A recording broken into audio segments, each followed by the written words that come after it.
Welcome back to Countdown here at the Gateway International Raceway. Hey, that is a long way to come. Came from Iraq to see NASCAR on ESPN2, and we surely do appreciate that. You know, Carl Edwards came back to his home state a few days early, home cooking, friends and family. He also came back to do this. All right, Carl Edwards here in Columbia, Missouri. We're headed to Gateway this week. Watching you when Kyle Busch won, you finished second. And today we're headed to Washington, Missouri. Every town we go to always has something cool to offer. So here stands the St. Louis Arch. We made it here. It's been good. We made it to the racetrack. And an extended version of that little trip can be seen next week during our countdown show before we race at O'Reilly Raceway Park with Carl. Okay, how many miles, how many bottles of water, how much fun? 215 miles, and my legs and other parts of my body hurt real bad still, so we really had a good time. I mean, I've got a great group of friends that went with me, and it was just really cool. You know, it's cool to be here, have so much support, and it's really fun to get to see a little bit of the state. You qualified the car third. How good will it be in the race? I think it's going to be really good. We've got about 650 Save-A-Lot employees up there. The CEO's sitting up there. We saw him this week. We actually let us wash off in the fountain at the headquarters of Save-A-Lot, which will be... Is that safe? He said it would be fine. They had to disinfect it afterwards. But we're having a good time, and I think our car is good enough to do something tonight. All right, nothing like some fast race cars and seeing a bunch of guys coming down the pike on bicycles. Carl, as we mentioned, will go off third tonight. He goes to rejoin his crew. They're all by their cars right now, getting ready for pre-race ceremonies. Everybody getting ready. You see Carl's car right here, one of the Roush Fenway Racing cars up front. Of course, Reed Sorensen's car up here as well. And of course, Jamie McMurray as well in 17 car up on the pole. So Roush Fenway hoping to do what they have come to do here tonight, which is win and show those Toyotas and everybody else that they can continue to compete in the NASCAR Nationwide Series. Well, moving closer to the green flag now, let's get down trackside for pre-race ceremonies that begin with a special tribute.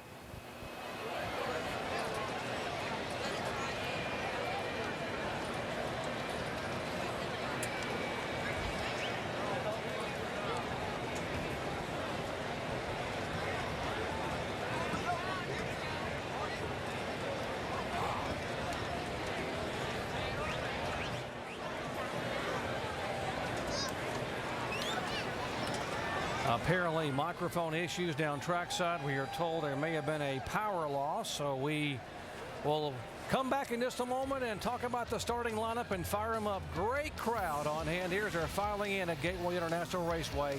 Back in just a moment.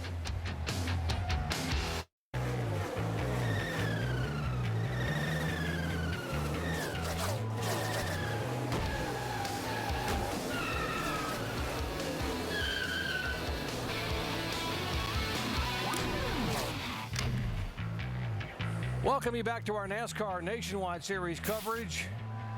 The Gateway International Raceway, 12th consecutive year that NASCAR has come here just across the mighty Mississippi from downtown St. Louis. We're actually in Madison, Illinois.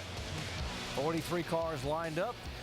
And of course, up front, Jamie McMurray in the Roush Fenway Ford. Now let's go down trackside for the invocation and pre-race ceremonies.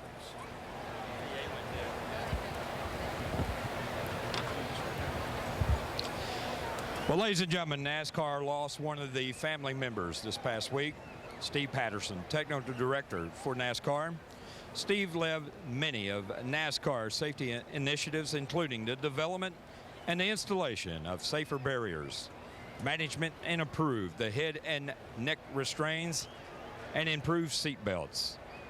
Right now, ladies and gentlemen, we ask that you please pause for a moment of silent prayer to remember our good friend, Steve.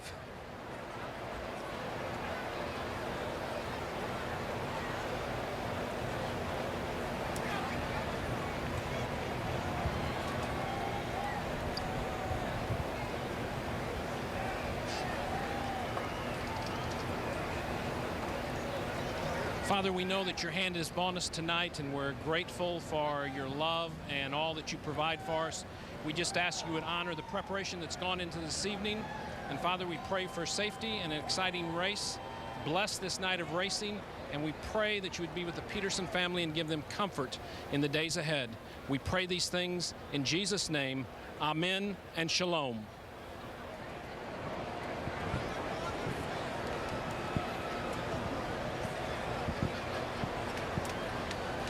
Oh, say, can you see by the dawn's early light what so proudly we hail at the twilight's last gleaming, whose broad stripes and bright stars through the perilous fight, and the ramparts we watched were so gallantly streaming, and the rockets' red glare, the bombs bursting in air, gave proof through the night that our flag was still there. Oh, say, does that star-spangled banner yet wave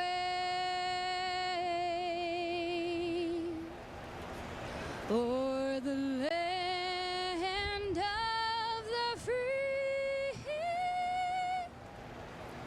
and the home of the brave?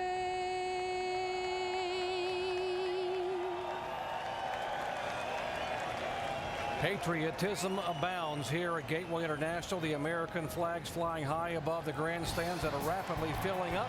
When we come back, we'll take a look at the starting lineup and get the command to fire them up for 200 laps here tonight.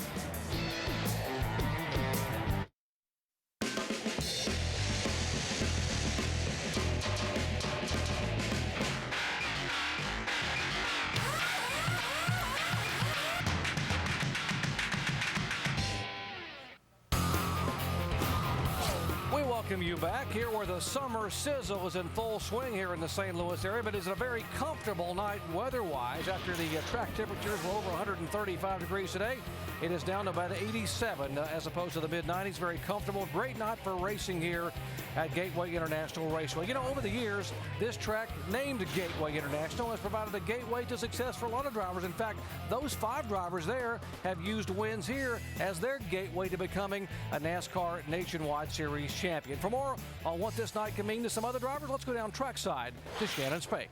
Well, Doc, Brad Keselowski's certainly been on a roll the past few months. 8 consecutive top 10 finishes, and he's moved into second in the point standings. But if he wants to win the championship, he needs a little, quote, help from points leader Clint Boyer. Now, this is only Keselowski's second start here at Gateway. However, his crew chief, Tony Yeary Sr., won here at this track in back-to-back races with Dale Earnhardt Jr. 98-99. And according to Brad Keselowski, that is a huge advantage for him this evening. Mike?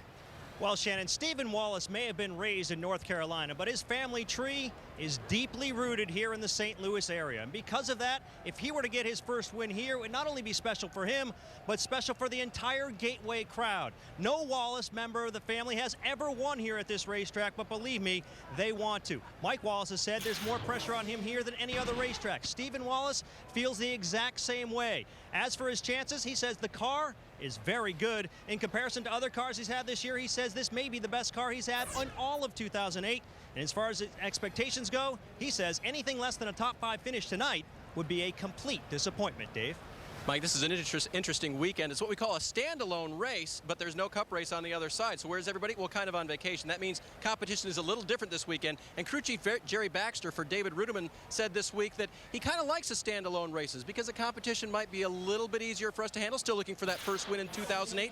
But also, I'm selfish. My driver's not running back and forth from garage to garage, and I like it when I have his full attention all weekend long. Good luck to the 99 crew. Doc? Thanks, Dave. Along with Dale Jarrett, Andy Petrie, I'm Jerry Punch. Glad to have you with us here at Gateway International Raceway. Guys, a unique racetrack, sort of oblong in shape and somewhat Darlington-like. How does this track rate in terms of degree of difficulty to drive?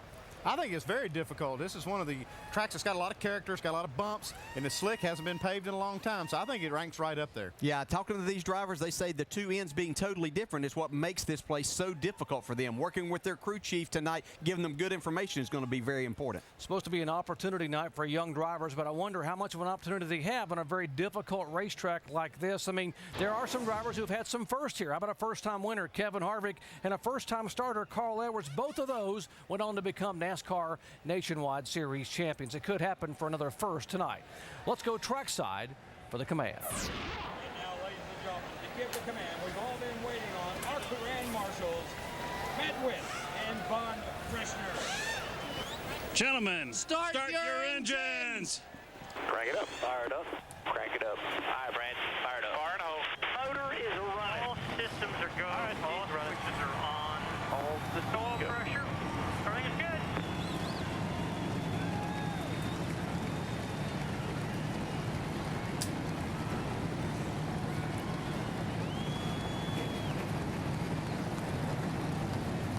Engines have fired, and could this be the night we celebrate another first-time winner? And could it be a 19-year-old from Cedar Rapids, Iowa? This guy, Landon Castle, what's he thinking right now? We're going to find out when we come back. He's our in-race reporter.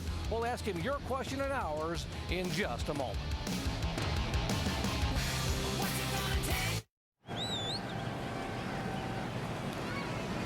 Welcome back to Gateway International Raceway here in Madison, Illinois. Let's take a look at our starting grid. 32-year-old Joplin, Missouri native Jamie McMurray became the 12th different pole winner in 2008. Fourth pole for Roush Fenway Racing and Ford. Now, while you watch to see where your favorite driver is starting, let's visit with our in-race report of the driver of the number 5 National Guard Chevrolet, Landon Castle, who starts back in 11th here tonight. Hey, Landon, Dale Jarrett, ESPN. You have a copy? Yeah, hey, Dale. How you doing? Good. Hey, Landon, we've watched your progress over this last year. What is it going to take for you to get that first nationwide win, and could that happen tonight? Oh, I think, you know, getting that first nationwide win is just going to take some consistency, and going to have to keep putting myself and my team in the top 10 and top 5, and eventually we'll have positioning to get in victory lane. But as far as tonight, you know, we got the 110th on the car, and I'm really excited. I think we got a good car. We've worked really hard on it, and we just got to go do it. Okay, our second question comes from our ESPN.com mailbag from David in Marion, New York. What is the most important thing you have learned in NASCAR since your debut at Gateway last year? It's so hard to tell. You know, you learn so many things every week that, you know, I think, you know, just earning that respect for the veteran drivers and showing them respect is pretty important on the racetrack, and, you know, makes your time on the racetrack a lot easier. Thanks, Landon. Have a great night, and we'll talk to you later on. Thanks, Dale. Calling the shots for Landon will be veteran crew chief Chad Walter. Let's visit with Chad. Hey, Chad. Andy Petrie up here in the booth. You got us? Yeah, Andy, how you doing, buddy? Pretty good, Chad. Hey, can you kind of walk us through how you guys adjust this car for different track conditions as it changes during the night? Man, that's a good question. You know, you just have to build a lot of adjustability into it. You have to, you know, put some situations in practice that the driver can feel out those adjustments. If you get time, you know, around a wedge out, a track bar up or down, maybe even an air pressure adjustment, that might help the driver as the track changes, as the sun's gone down and we get some rubber laid down on the track. Speaking of driver, how much do you coach your young driver down there on the pit box, or do you let him do his thing?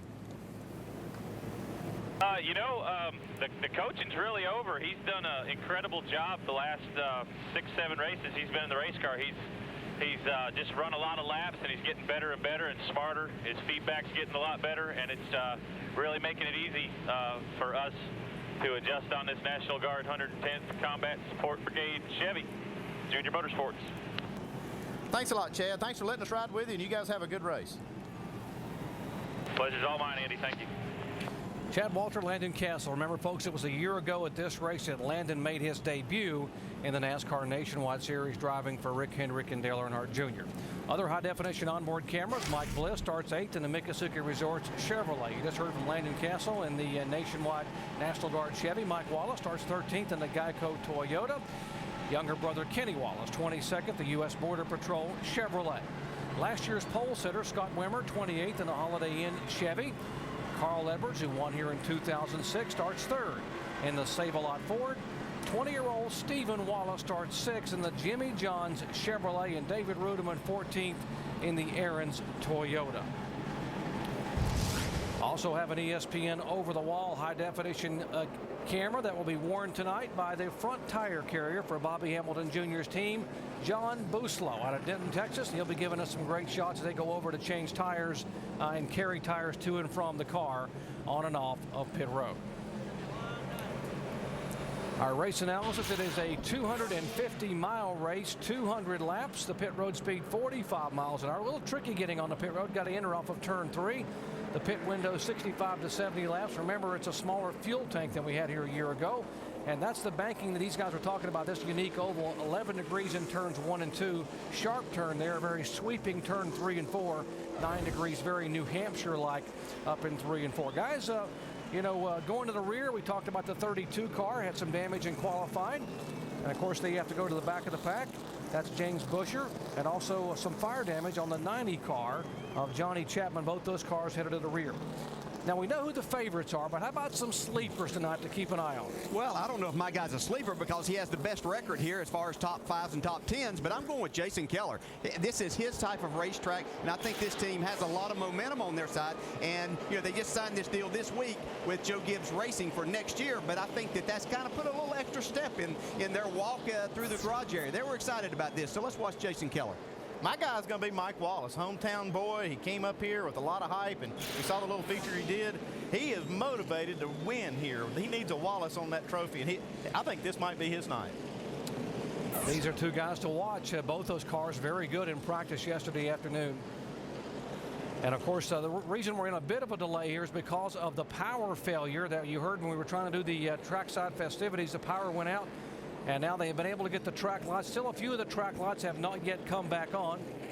And so they are now going to go ahead, and they got most of the lights back on. And now the drivers say it's okay. NASCAR says it's okay. So they're going to come to the green flag this time. And by the way, they're going to use flagmen in the corner. See the flagmen in the corner because some of the caution lights are not operational. Those are positioned there to be able to wave the yellow flag to be able to let the drivers know if there is caution on the racetrack. And they're working to get all the lights back functioning here as soon as possible. Glad to have you with us on a summer night here in the St. Louis area. It was a scorcher of a day, turned into a beautiful evening for NASCAR Nationwide Series action. Expecting a crowd of over 40,000. Yep, the Cardinals played in the afternoon, played the Padres trying to sweep the San Diego team, and then the folks came out here to be able to watch great NASCAR action. As they give them the signal, 1 to go, let's check in on pit road with Shannon Space. Well, Doc, as you just documented, the lights down here are off. So what the crews are going to do to go over the wall, they're going to use these glasses so that they can actually see what they're working on. One other way that they're going to work on it is this helmet also has a light on it. Not very fashionable, but certainly will do the job down here on pit road. And I do want you to just take a look. All of the lights down here on pit road are still out on this end of pit road. So it's going to make it very difficult for these guys when they go over the wall. Thank you, Shannon. Andy, tire changer, crew chief over the years. You've been there. How difficult is it? It's very difficult. You can't see inside those wheels when you have the lights when half of them are out. So those little flashlights on the head, that's kind of cool. I guarantee that helps some. Yeah, I guarantee you. I bet some of these other drivers were probably thinking if there's going to be a power outage, it could have been in some of those Toyotas. They were looking for a little help there, but that's not what we have They here. could borrow some from those guys. And the scoring pylon is out of the infield. A lot of power outage there in the infield, and that's why it's dark. I wonder if the drivers will have problems being able to see the signs on pit road as they come down pit road. Remember, the pit road speed is only 45 miles per hour. Front row, up front, how about Jamie McMurray, the Joplin Jet? He's a Missouri driver, making only his 5th start of the year and gets his first pole in quite a while, becoming the 12th different pole winner in 2008. Beside him, the guy who won from the outside front row back in 2005 and 2007, Reed Sorensen in the Dodge. Glad to have you with us. Here they come out of turn 4 as the fans are on their feet, and we are set for NASCAR racing here at Gateway International Speedway.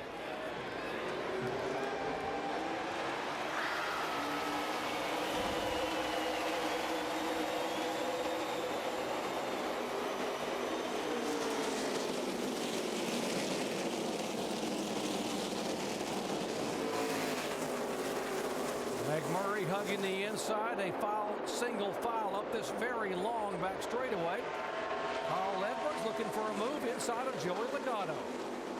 We're going to see a lot of jockeying for position to try to get to the bottom of this racetrack. That's the fastest way around the part of the racetrack that has the most grip. So these guys are going to try to get there as quickly as they possibly can. They're hoping to hear a spotter key that mic and say you're clear low. Yeah, he saw Joey Logano in the upper groove, and he kind of forced his way in line right there behind Carl Edwards. And there's a lot of give and take early in the race. These guys are not going to want to wreck each other. They'll give that guy that little extra 6 inches at this point of the race. Yeah, you have to kind of know who you're racing, and obviously that was Clint Boyer, our points leader, that he pulled in front. Clint didn't want to create a situation or a bad situation for himself or Joey Logano at this time. Remember, Joey Logano has never been here, making only his 5th start, surrounded by a lot of experience. Carl Edwards in front, Clint Boyer behind, and Clint Boyer almost on the inside. That outside groove looked pretty good off turn 4, at least for Joey Logano. He's making it work right now.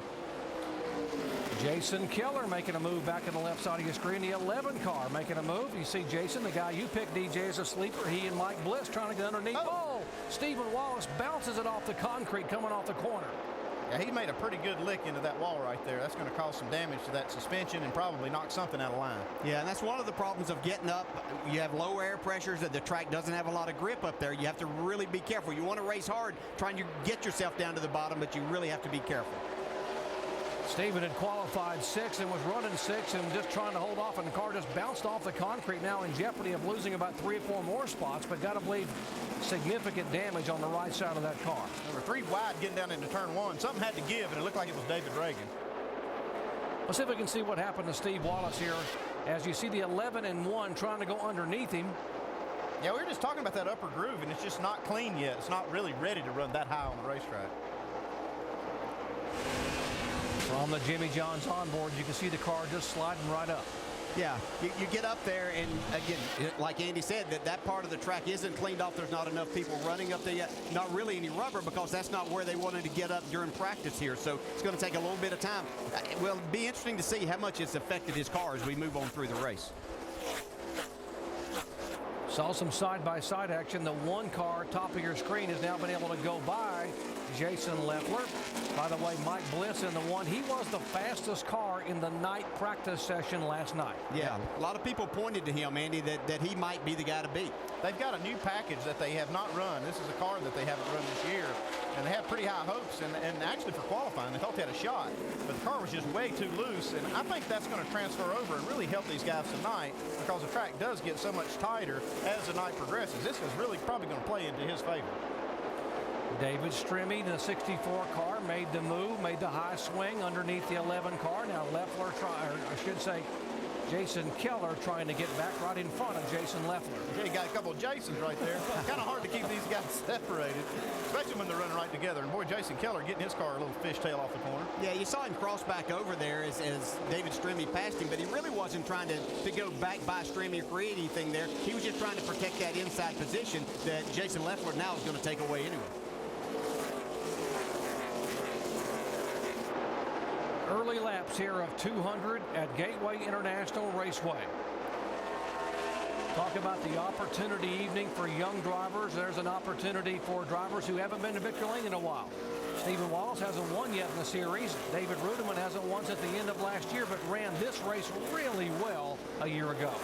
Yeah, and they've had 4 or 5 good races, and they're just really trying to put a whole race together. David Reutimann and his team trying to get to Victory Lane. And how about an opportunity for some veteran drivers to get their mojo back? Jamie McMurray and Reed Sorensen, a couple of Cup regulars, coming here and running up front in the NASCAR Nationwide Series. That's got to be a confidence builder here for these guys. We saw Jamie McMurray get just a little bit of lead, but these guys have now come right back to him. He's getting a little heat from behind. These cars look awful equal right now, even though they've run him back down. Running somebody down at this racetrack, even though I've never driven it, but I've watched these races over the years, it's a whole different story when you get to them and when you can get by them. So Jamie McMurray's a good, smart race driver, and even though he probably isn't, his car's not totally to his liking right now, he's able to keep it out front. And remember, you got to handle the heat here when you dive into this corner and jam on the brakes. You heard DJ Cup tell you the big concern is you got to melt that bead and overheat the brakes. You could be in some serious trouble. Early on here, McMurray the leader, Sorensen and Edwards battle for second.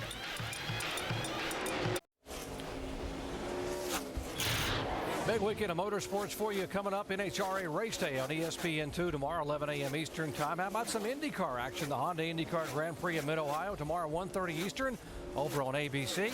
NHRA Shucks Auto Supply Nationals Finals tomorrow night at 9 o'clock Eastern Time. And folks, don't miss Tuesday, 7 Eastern Time, Dale Jr. Shifting Gears on ESPN.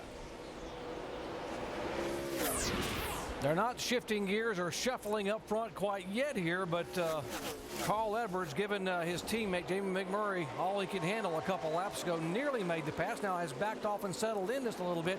DJ, let's talk about the lines these guys take in the corners and how that impacts how much heat we see in the brakes. Yeah, there's a couple of different ways, and we'll watch Jamie McMurray go down into turn 1 right here. Carl Edwards right behind him. We'll see Jamie turn in just a little bit earlier. You see Carl stay out. That time it wasn't much of a difference, but we saw him a lap ago. But that means that with Jamie driving straighter in there, he's probably going to be on the brake just a little bit harder. And typically then we're going to see a little more brake heat in that 17 car. It's amazing to me how close these lap times are and how much different the brake rotors are looking. You know, this 17 car is still out front, but he might have a couple of issues there, Mike. Yeah, Andy, he just came over the radio and said his oil pressure light has come on, so that may be of some concern. You guys could probably comment on that. Oil pressure light? Yeah, that's kind of alarming. Crew chief doesn't want to hear that because without oil pressure, you're not going to run very long. And I'm not sure that he doesn't have oil pressure here. That could be a malfunctioning gauge or a light. Well, most of the time, I think that it's probably set at where when it gets down to a certain level, that's when the light comes on. So he's probably not totally out of it, but it is a warning sign, obviously. Here's the 5 car. That's Landon Castle. We told you, look at the brakes glowing there in the left front. And a moment ago, he had an anxious moment where he completely locked them up going in the corner here. Take a look entering turn 1. You don't think these guys are hard on the brakes getting in the corner? Look at that right there. He was sliding that left front trying to get her woed down. Well, here's the best part, though, for some of these drivers that may be having some brake issues, and maybe Jamie McMurray, we're being told that NASCAR may have a competition yellow at lap 20, and the reason would be because of the rain today on the racetrack and no practice, and the fact that they've had some power issues here to give some of these cruising guys a chance to be able to get the lights back on pit road. Power is back on now here in the tower, and the lights are actually coming back on along pit road. You see Landon Castle make the pass there on Jason Keller, and it looks like he's calmed down a little bit here and made a nice smooth pass there, and looks like to have a pretty fast race car. We saw that smoke come out of that left front. The one thing you worry about when you see that is whether it puts a flat spot on that tire. Now, if you do that, the driver would normally feel a vibration in that if it's bad enough to cause a problem. Back up front, Jamie McMurray has been the only leader thus far. He has led all 18 laps from his car number 17, the Roush Fenway Ford, making only his 5th start of the year. Now, he'll be in this car for much of the remainder of the season. Matt Kenseth will only be in it for once or twice more here, and it'll be mostly Jamie McMurray. And certainly he's making the best of a few opportunities. I've watched him run these last couple of laps, and he's really had that car going around the bottom of the racetrack even better. It looks like the air pressure's gotten to the point that that's what he's really looking for in his car. These drivers have been made aware that the yellow flag should be coming out next time by. We're watching to see if NASCAR flagman Kevin Moss, yes he does, he's waving the yellow flag. Yellow's out.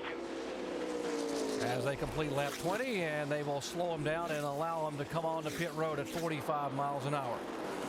As a crew member, you got to applaud this for NASCAR. They did it for a lot of reasons, but safety is one of the priorities. Yeah, I mean, they just don't want to cause any problems down on pit road. Kind of let these guys get a little bit of a reset, and they don't have any power on their pit boxes, and you don't think that's a big deal, but they don't really have any access to any timing and scoring information, and you can't really tell where you're running. It's kind of a confusing thing when you lose power down there. Yeah. What do you think these guys are going to do here with this, though? I don't know how long they've been made aware that that's what's going to happen, but are they going to change tires at this point in time since they have a limited amount here? I think they will, just to try to make those adjustments, and the cars are probably not exactly like they want them. And to make an adjustment, normally you have to put 4 tires on it because you're going to change air pressures, you're going to do some other things, and you'll see these guys on pit road here. Sort of like turning back the clock, Andy. We heard they're going to have to use walkie-talkies completely and some old signboard language, holding up the signboards. That's like back in the day when we first started. It's not going to go back quite that far. I think they're going to be fine. You'll see these guys come down pit road, adjust on the cars, and Probably some guys will take an opportunity to do a little strategy maybe. Some of the guys running to the back. You know, with only 20 laps on their tires, it'd be a perfect opportunity if 2 tires were going to work here to find out if that were the situation and get those 2 tires right now. Because that 32 car, James Busher, had a problem in qualifying. They fixed his car. He hit the wall. They fixed it. He's made up quite a few spots. He's made up like 18 spots since the green flag. Remember, you enter pit road off of turn 3 there. They come onto the pit access road. The pits will be open this time. It is 45 miles an hour down pit road here to keep the speed down. And so as they come around following Jamie McMurray, we'll go down to our Castrol GTX triple pits first. Here's Shannon Spain. Well, Doc, Jason Leffler started this race 12th. He's moved up to 7th right now. They're going to take 4 scuffed tires, some Sunoco fuel, make a small air pressure adjustment. He's saying the car is just starting to tighten up just a little bit. Dave. The 60 team discussed whether or not to pit. Carl said it's up to you. He said do whatever it takes to win, Drew. He said we're going to give up spots, but I want to come in and put 4 tires on the car and not play track position right now. Mike? Other than the oil pressure light, there's very little concern in the Jamie McMurray camp. They're going to make a very slight air pressure adjustment on the right front tire, only 0.2 of a pound. They're going to also make a 4-tire change and take on a full load of Sunoco race fuel. Cramped conditions, and old Joey Logano just getting out in front of Reed Sorensen, who had to use the brake pedal. Logano, by virtue of that move, gains 3 spots. Sorensen up a spot, Reutimann up 4. And of course, Scott Wimmer, who started back in 28th position, has gained 13 positions, will be the 6th car off of pit road. Well, let's go over the wall with the front tire carrier for Bobby Hamilton Jr., Don Buslow. All right, here we go. Whoa, close. 5 lug nuts. Pull tire. Get the fresh tire on. Get the next tire to the wall. Get my tire. Wait for the jack man. Get ready for the index. Pull tire. Index. Scrub the grill screen. And we're off. Let's go. Let's go. Great job, John. That's how it's done. You don't think these guys earned their money over there? That's how close it was when he knelt down and the car was just inches behind him coming down at 45 miles an hour.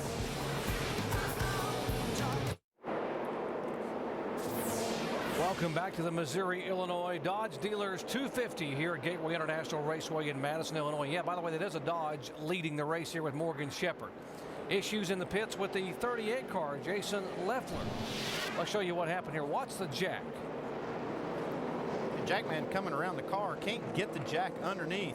The tire pressures are so low that the jack stop was too low for the jack to actually clear. So these guys have to get this done and try to figure out a way now for the rest of the race to be able to get that jack underneath the car. They were grinding on the jack there in the pits a moment ago, trying to get it ground down when they could slide it under. And Leffler, by virtue of that pit stop, sliding back in the pack. Being shown now in 23rd position. Morgan Shepherd, 66 years of age, a 15-time winner in the NASCAR Nationwide Series over the year, is the leader.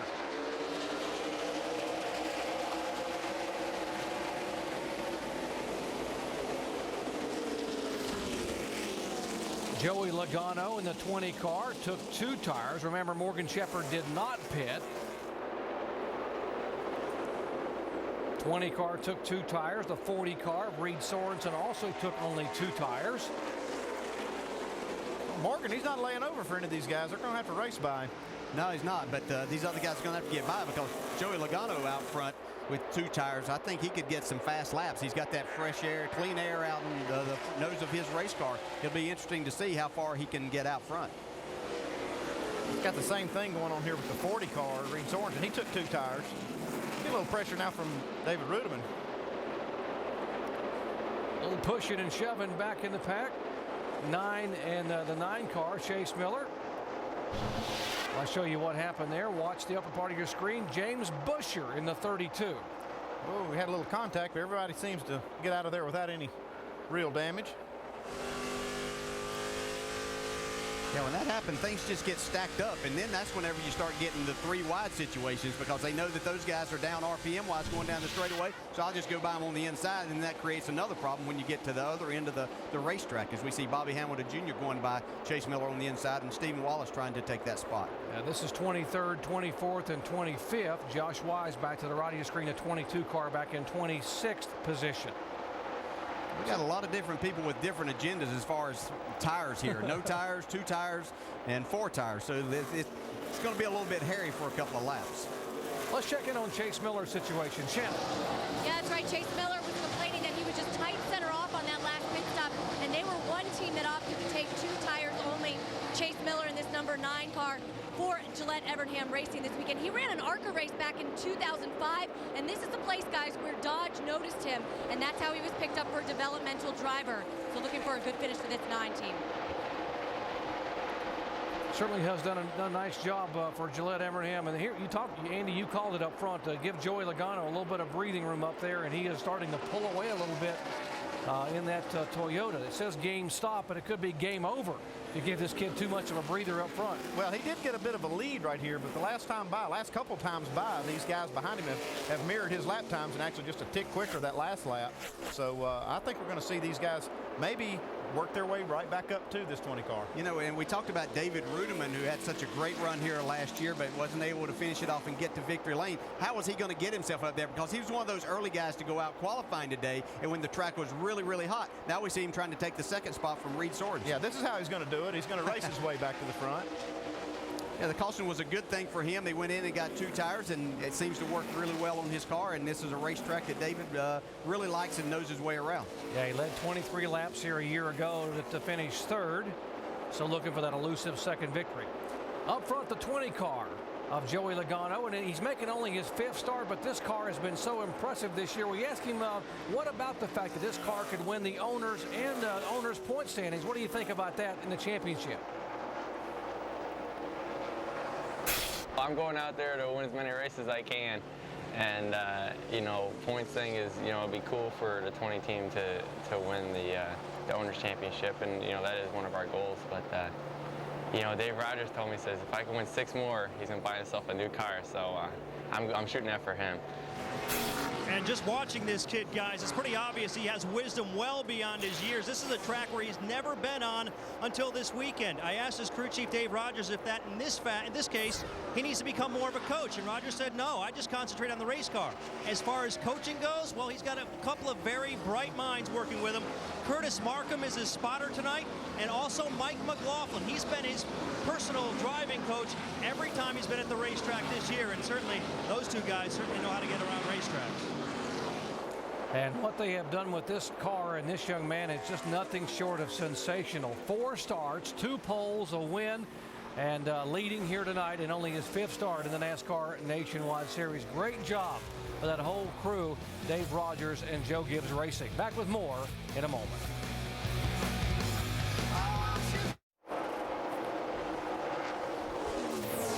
Welcome back to Gateway International Raceway here in Madison, Illinois. Young Joey Logano is our leader in the car number 20 for Joe Gibbs Racing. He has now led the last 12 laps. And for you Stanton Barrett fans, a moment ago, the 30 car headed back to the garage area. Now the 60 car had some issues, I guess, on and off pit road there, Dave? Yeah, and you know, before they came to pit road, the spotter for Carl Edwards, Jason Hedleski, reminded him, you're going to have to deal with the 81 crew. I know, because he's way behind you, he'll be coming in about the time you want to leave. Here's what happened. Got to tell those guys to get the hell out of the way in front of us. I'm going to hurt somebody. I mean, they were trying. That tire carrier stood back there for a long time. I had to wait on him. I won't hit him. I just got close, you know. So they discussed it ahead of time. It happened just as they predicted, but the driver still wanting to remind him that we need to tell the 81 guys to help us out if they can. And Andy, that's something that a crew chief has to be concerned with. And you don't, I guess, how do you handle that over the years? I know very diplomatically. Yeah, but when it happens, you're not all that diplomatic. I can tell you that. It's you know, the heat of the moment. You kind of heard that in the beginning.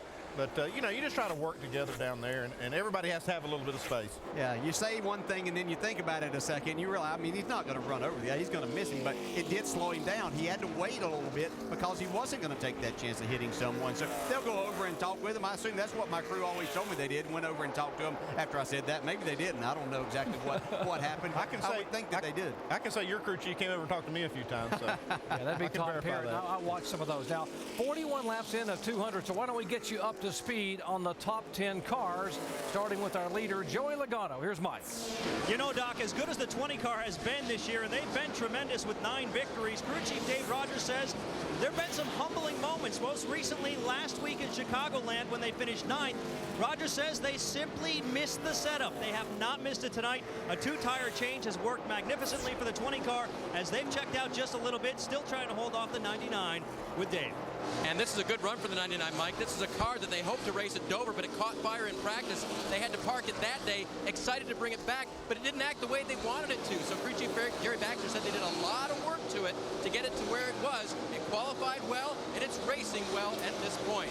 Now, way back in the distance there, top of your screen, is Reed Sorensen. Remember, his car was very, very fast before this round of pit stops. They made no changes to the car during that pit stop, but they only changed 2 tires. The car came back very, very loose for Reed, and it was getting looser as the run progressed. We'll keep our eye on that.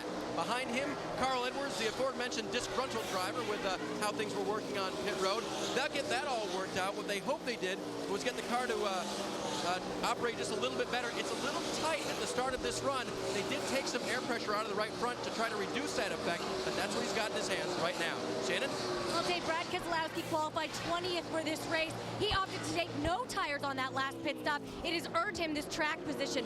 He did start this race last year here at Gateway, but none of the notes apply, according to Brad Keselowski. He said this team has come so far in 1 year that we can't even use those notes. Mike? As big as a win would be for Jamie McMurray, who hails from Joplin, Missouri, it may be even bigger for his crew chief, Pierre Coutel. Remember, just a month ago, he was relieved of his duties with the 60 car and reassigned to this team. Well, Pierre had never worked with McMurray prior to tonight, so to prepare, he spent some time with McMurray's Cup Series crew chief in Loudon, Larry Carter, where he learned his tendencies. Apparently, he's still learning, but they're doing pretty well, both looking for a big victory here tonight. Meanwhile, the 2 car of Clint Boyer, not all that happy. We heard him say at the beginning of the race, he's comfortable with his point lead, but not comfortable with the fact that they've only won 1 time this year. So far, they still have not dialed in that car.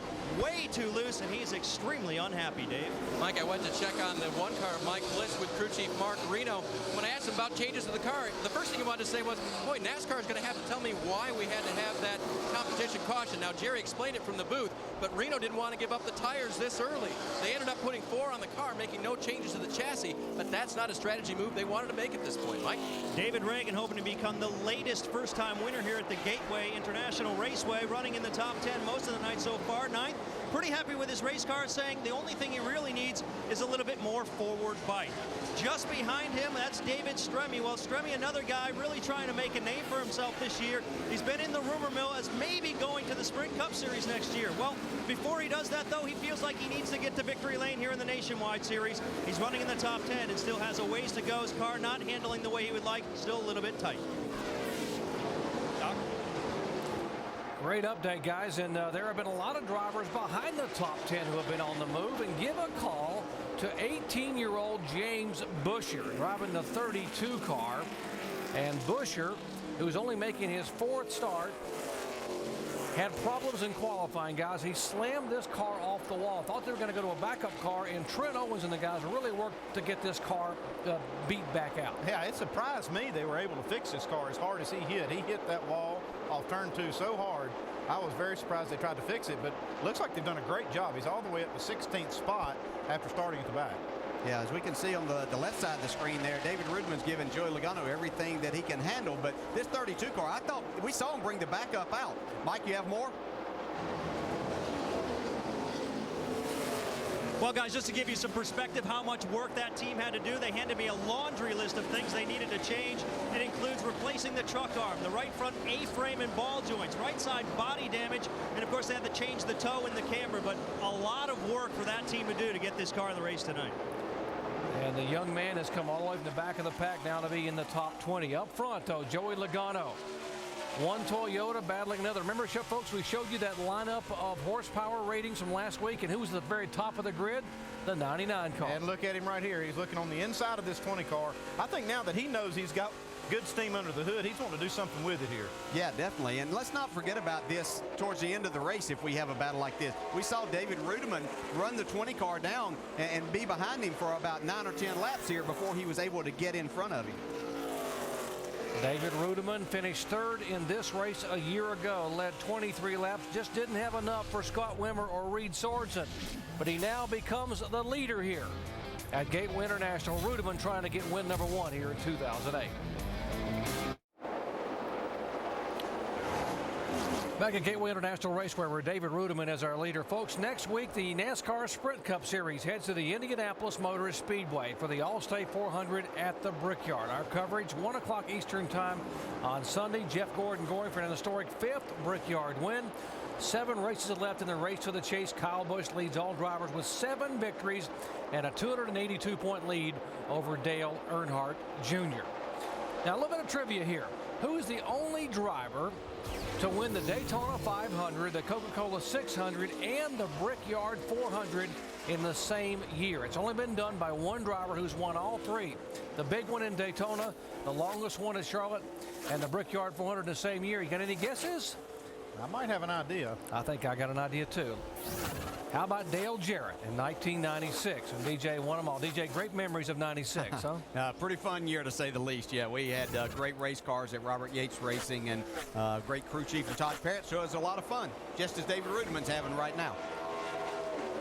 Boy, David Reutimann would love to be able to get to victory lane here, trying to get some momentum. So many guys like to come run the NASCAR Nationwide Series to get some momentum that helps them in the NASCAR Sprint Cup. Speaking of momentum, last year Reed Sorensen used it from the win here to go up to Indianapolis and put his Dodge on the pole for the Brickyard 400, and right now he is reeling in Joey Logano. There's something about this racetrack Reed Sorensen really does like, and he just takes to it. It seems like no matter what he's having going on in his season, this is a place where he can run well every single time. It was like on that restart that his car didn't suit him exactly. He let Reutimann get by him, and then he just kind of sat there and rode for a little bit. But now his car seems to come back to him, or the track's coming to him, and he's run the 20 car back down. Reed Sorensen has been here 3 times. Folks, he has 2 wins, and on the bad race, he finished 4th. So we asked Reed Sorensen, what is it about you driving this track here in St. Louis? Well, we got 2 out of our 3 wins here, so it's a pretty special place, mainly just for that reason. But even when I ran 4th here that one year, I had a great time. It's just a track I enjoy running at, and we seem to run really good here. So we look forward to coming back here each and every year. You know, you see a lot of track.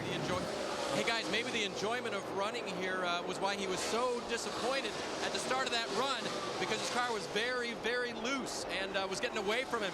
As I checked with the crew chief just a little while ago, Brad Parrott, he said the car is really coming to him now, and DJ, you pointed that out, he's caught the 20.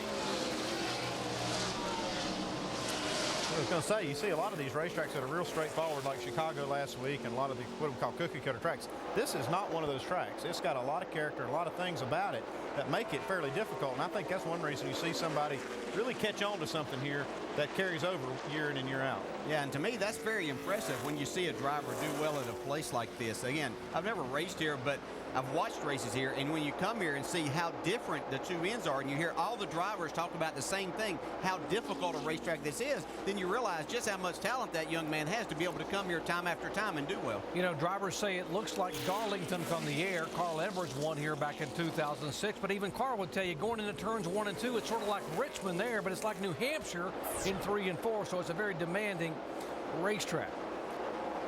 Here is the battle between Carl Edwards and Brad Keselowski.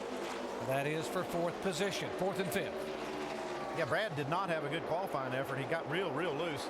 They didn't make a mock qualifying run in practice, so kind of affected their qualifying run and started pretty far back. Have you got more on the 88 down there, Shannon? Yeah, Andy, I was just actually going to mention the fact that he started 20th, and we've been talking all weekend about how important it is to start this race up front. Well, Dale Earnhardt Jr., his team owner, he wanted this track starting from the 19th position, and that man on top of the pit box for Brad Keselowski was on the pit box for Dale Jr. So he certainly knows how to move a young driver through the field. Now, something to keep in mind, that 88 car is still on those same 4 tires they started the race on. Expect them to come down about 15 laps just to work on that car. I think that's the most impressive thing right here is Brad Keselowski's able to stay out there and run comparable times to the guys up front. He's run Carl Edwards back down, and he's right there, got himself in a good position now to where everybody's going to have to kind of pit. He's going to get tires on at the same time everybody else is. The way that car's sliding around off that corner, he'll be needing some tires before long. a lot of these guys did not want to put tires on when they've only run 20 laps. That wastes. Oh, we got a little problem right here with the 47 car, Kelly Byers in the wall. He is forward up in the wall. Contact. Right there, bud. Hold the brake. And that will bring out caution for the second time tonight. It's kind of a strange place to be in the wall. Left rear damage. Looks like it was almost before they got there.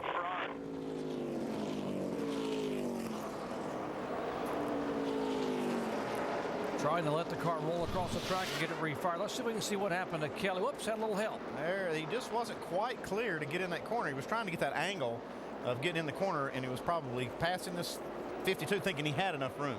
Yeah. That was the veteran Brad Teague driving for Jimmy Means that they had the contact with. Nice job by Stephen Wallace to listen to the spotter and avoid the contact there. Whoop, there it is. Actually, that was a little both. Looked like the 52 car came down on Kelly just a little bit. Yeah, as he was has to coming kind of up. come down to get to the corner, though. So, you know, the guy making the pass there, and not to throw blame, you know, it's just a racing accident, basically. But you could see, as you said earlier, Kelly Byers was going to try to get back out and make that arc into the corner, and he just misjudged and got into the 52 car. Tough break for Kelly Byers, coming off back-to-back top 20 finishes, including a 12th last week at Chicagoland. But a big break for some of these guys who want to get on pit road and get some fresh tires, including the car that Shannon was just talking about a moment ago, the 88 for Brad Keselowski. Yeah, that's what we were talking about, is that they didn't want to waste a set of tires at 20 laps when we had the first caution.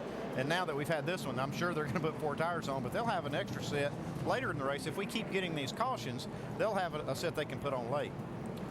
Still have 25 cars on the lead lap. And remember, there was some close calls on pit road a little bit ago trying to get on and off. Joey Logano got out in front of some other cars. Remember the problems that Carl Edwards had trying to get out of his pit stall.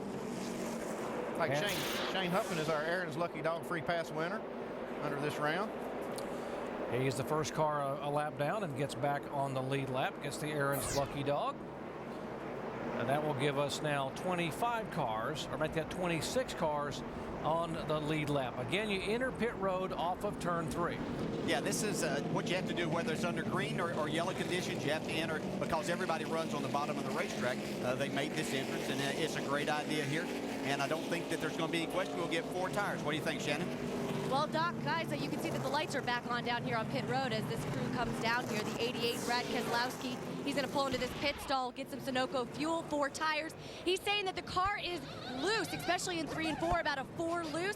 They are going to take 4 tires, make an air pressure adjustment. They're also going to put that track bar down for Brad Keselowski. Started this race 20th. Solid run for this 88 team here today. Dave.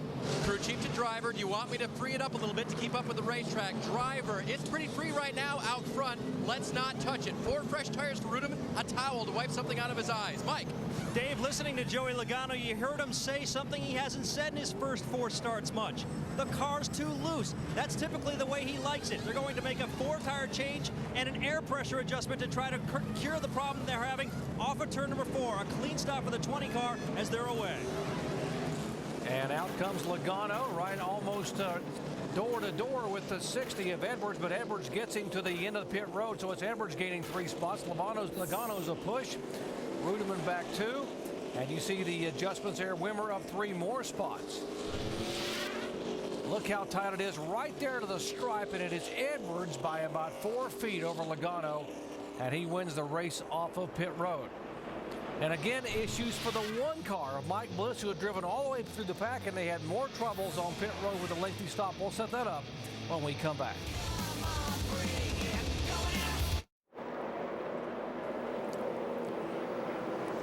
Welcome back to Gateway International Raceway. What a beautiful shot there of the moon over Gateway. Heard a moon over Miami, but never moon over Gateway. As they get set and lined up for the restart here, completing caution number 2, Carl Edwards. From nearby Columbia, Missouri is the leader. He won here in 2006. Behind him, Joey Logano, David Reutimann, Reed Sorensen, and Clint Boyer are points leader. As the pace car pulls around and gets ready to lead him down, let's listen into the spotters as we go full throttle. All right, you ready? You ready? Ready. Go, go, go, go, go. Great. Outside corner. Stay low, Keep digging. Outside. Inside, inside. Clear high. Still out there, still there. Inside. Clear by inside. All clear, all clear. On your bumper. Over top. Up top. Clear, clear. Still outside. Inside. Inside quarter. Got one coming outside quarter. Outside. Outside. Clear. Clear all around.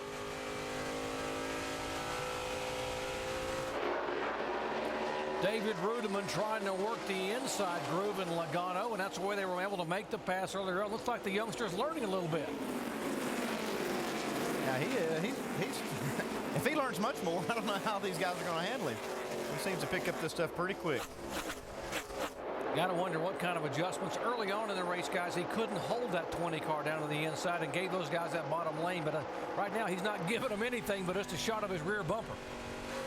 David Reutimann has a really fast race car here, though. He's able to go on the restarts and keep his car going, as we see him pull to the inside of Joey Logano here, trying to take that second spot away. Watching our Carfax telemetry here, you see a little brake jamming on the brakes there for Reutimann, and then just screaming back in that throttle wide open coming up off the corner. Yeah, oh, it's a great racing right here. I think they actually touched coming off the corner there. Yeah, a little contact. These corners really flatten out as you get to the straightaway extremely fast, and the car will want to take off a little bit. We see David make the pass and complete it there and set his sights on Carl Edwards. That was a pretty smart move by a rookie driver by letting David Reutimann go. He doesn't want to do that. He wants to keep that spot, but it was real smart just to back off at this point and let him go. Well, and what it does is keep the 40 car and the 2 car from getting up there and getting that inside spot back on him too. So yes, better to do that right now. So very bright young man that's got a lot of talent. Caution being waved here for the 3rd time, and apparently we have lost track lights. We have lost lighting over in turns 1 and 2. Yeah, it's really dark off of turn 2 from here. We're looking over from the booth. Lost a whole section of track lights. If you just joined our coverage right before the race tonight, we had a power outage that affected a good bit of the tower and much of the infield.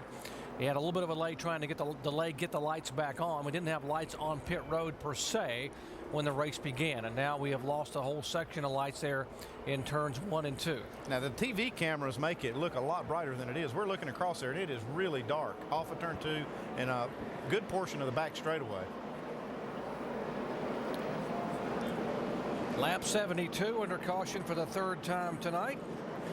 And why don't we update some of the problems? There have been some near misses, I guess, on pit road with a couple of these guys trying to get in and out of a very tight pit box. Let's go down the day. Yeah, Doc, think back to that race off of pit road last time. Reutimann came in the leader, but he came out and restarted in 3rd position. And he was trying to be the first one out, but Carl Edwards had gotten a much better head start. Look at the video and listen to the radio about what ensued. Go, go. All the way, all the way, all the way, all the way, all the way, all the way. I thought he'd check up, brother. Nah, I don't think the 60's going to check up. So you heard the spotter call all the way, which means David Reutimann can go all the way to the wall. Can he? No. Carl Edwards' car is there and not about to lift when he had a good run coming off of pit road, guys. Driver has the last say in that, Dale. Well, he does, but you know, and not to put blame, but that if there would have been an accident, you know, that spotter's really not giving him very good information, thinking that guy's going to check up. He really had too much steam coming down there to be telling him, especially at this point in time of the race. How much do you look as well? I mean, I know you got to trust your spotters, but do you look up and check your mirrors as well, or do you just believe what you're told and make the move? No, you have to be looking in your mirror, but it's very hard. Your car's jacked up, and then the next thing you're down and you're in the gas, so it makes it very difficult. Spotters up high as they are overlooking pit road. Some of the lights are out. Under caution for the 3rd time tonight. Back in a moment. Welcome back to Madison, Illinois, here in NASCAR Nationwide action at Gateway. I guess it's the night the lights went out in Gateway. That wasn't the song, but that's what happened. The lights went out in turns 1 and 2. Now, what NASCAR has done, they have radioed and talked to the drivers and asked them about the visibility on the racetrack. The drivers have all given it thumbs up and said, we can see just fine from down here, from the track itself. Most of these guys have raced at bull rings around the country that had less light than what we see there, so they're probably okay with it. Until something happens and someone says, well, I didn't see you. Well, that would have happened anyway. Here they are to turn 4. And Carl Edwards, the Missouri product, leads them down. Jason Keller taking a sneak to the inside as they pan out 2 wide coming into turn 1. Oh, hang going on. Landon Castle, Keller is there. Marcus Ambrose there in the 59 car. Keller gets sandwiched. Pushing and shoving going on. Yeah. Still going on. What we saw Jason Keller try to do there, though, he couldn't pass before that start-finish line to the left, so he had to back off just a little bit, and that cost him some time. You can see he's got some damage on the right front fender now. Looking across from Mike Wallace's onboard camera at Keller, and right behind Keller is Strimmy. Right in front of Mike Wallace, by the way, is the 66 of Stephen Wallace. Now look back from Stephen's onboard camera. Remember, Mike and Stephen had a little contact in the final laps at Daytona a few races ago. Uncle and nephew, and they're battling for position here. Back for 14th, 15th, and 16th. We saw Stephen Wallace get into the wall coming off of turn 2 earlier, but it doesn't seem like that it's hurt his car a whole lot, Andy. I'm sure they've adjusted on it some in the pits, but it sure does look like it's running good now. How about this 29 car, Scott Wimmer? Now moving on the outside of Brad Keselowski. He started way back in the field. Yeah, these were the two cars that probably benefited from that lap 20 caution that they threw. Both of these guys opted for no tires at that point in time. They got a lot of track position. Their cars were good enough to hold on to that until this next caution came out where they got 4 tires, and now they can show what their cars are. Yeah, it looks like they're arguing over who has the best car right now going into turn 3. And by the way, for you Jamie McMurray fans right behind this battle in the 17, you heard us mention they might have had an oil pressure light come on. They were worried about oil pressure early on. We have been told that was an electrical malfunction and that the car is actually fine. Look, just behind this group is Mike Bliss in the 1 car. They're just having to make up spots. They're losing on pit road. He lost a couple more on that last one, and he might lose another one right here to David Reagan.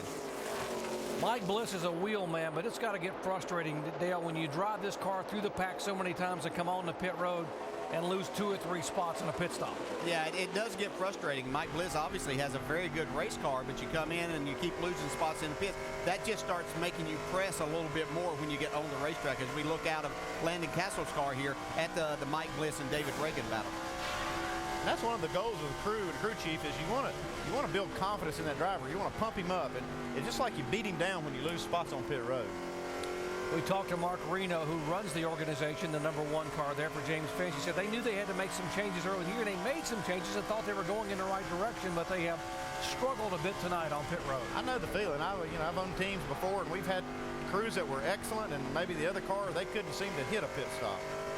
Man, this is great racing right here. Mike Bliss is hanging tough. It looked like David Reagan was going to get by him and go on, but Mike Bliss is hanging tough on the outside there. Looks like they're going to wreck every time they go into the corner. It's amazing. Well, they still got a good shot at doing that. Well, that outside group has really come in nice. More on the one with Dave. Just wanted to update you on their last pit stop as, wow, Reagan gets loose off of that corner trying to keep up.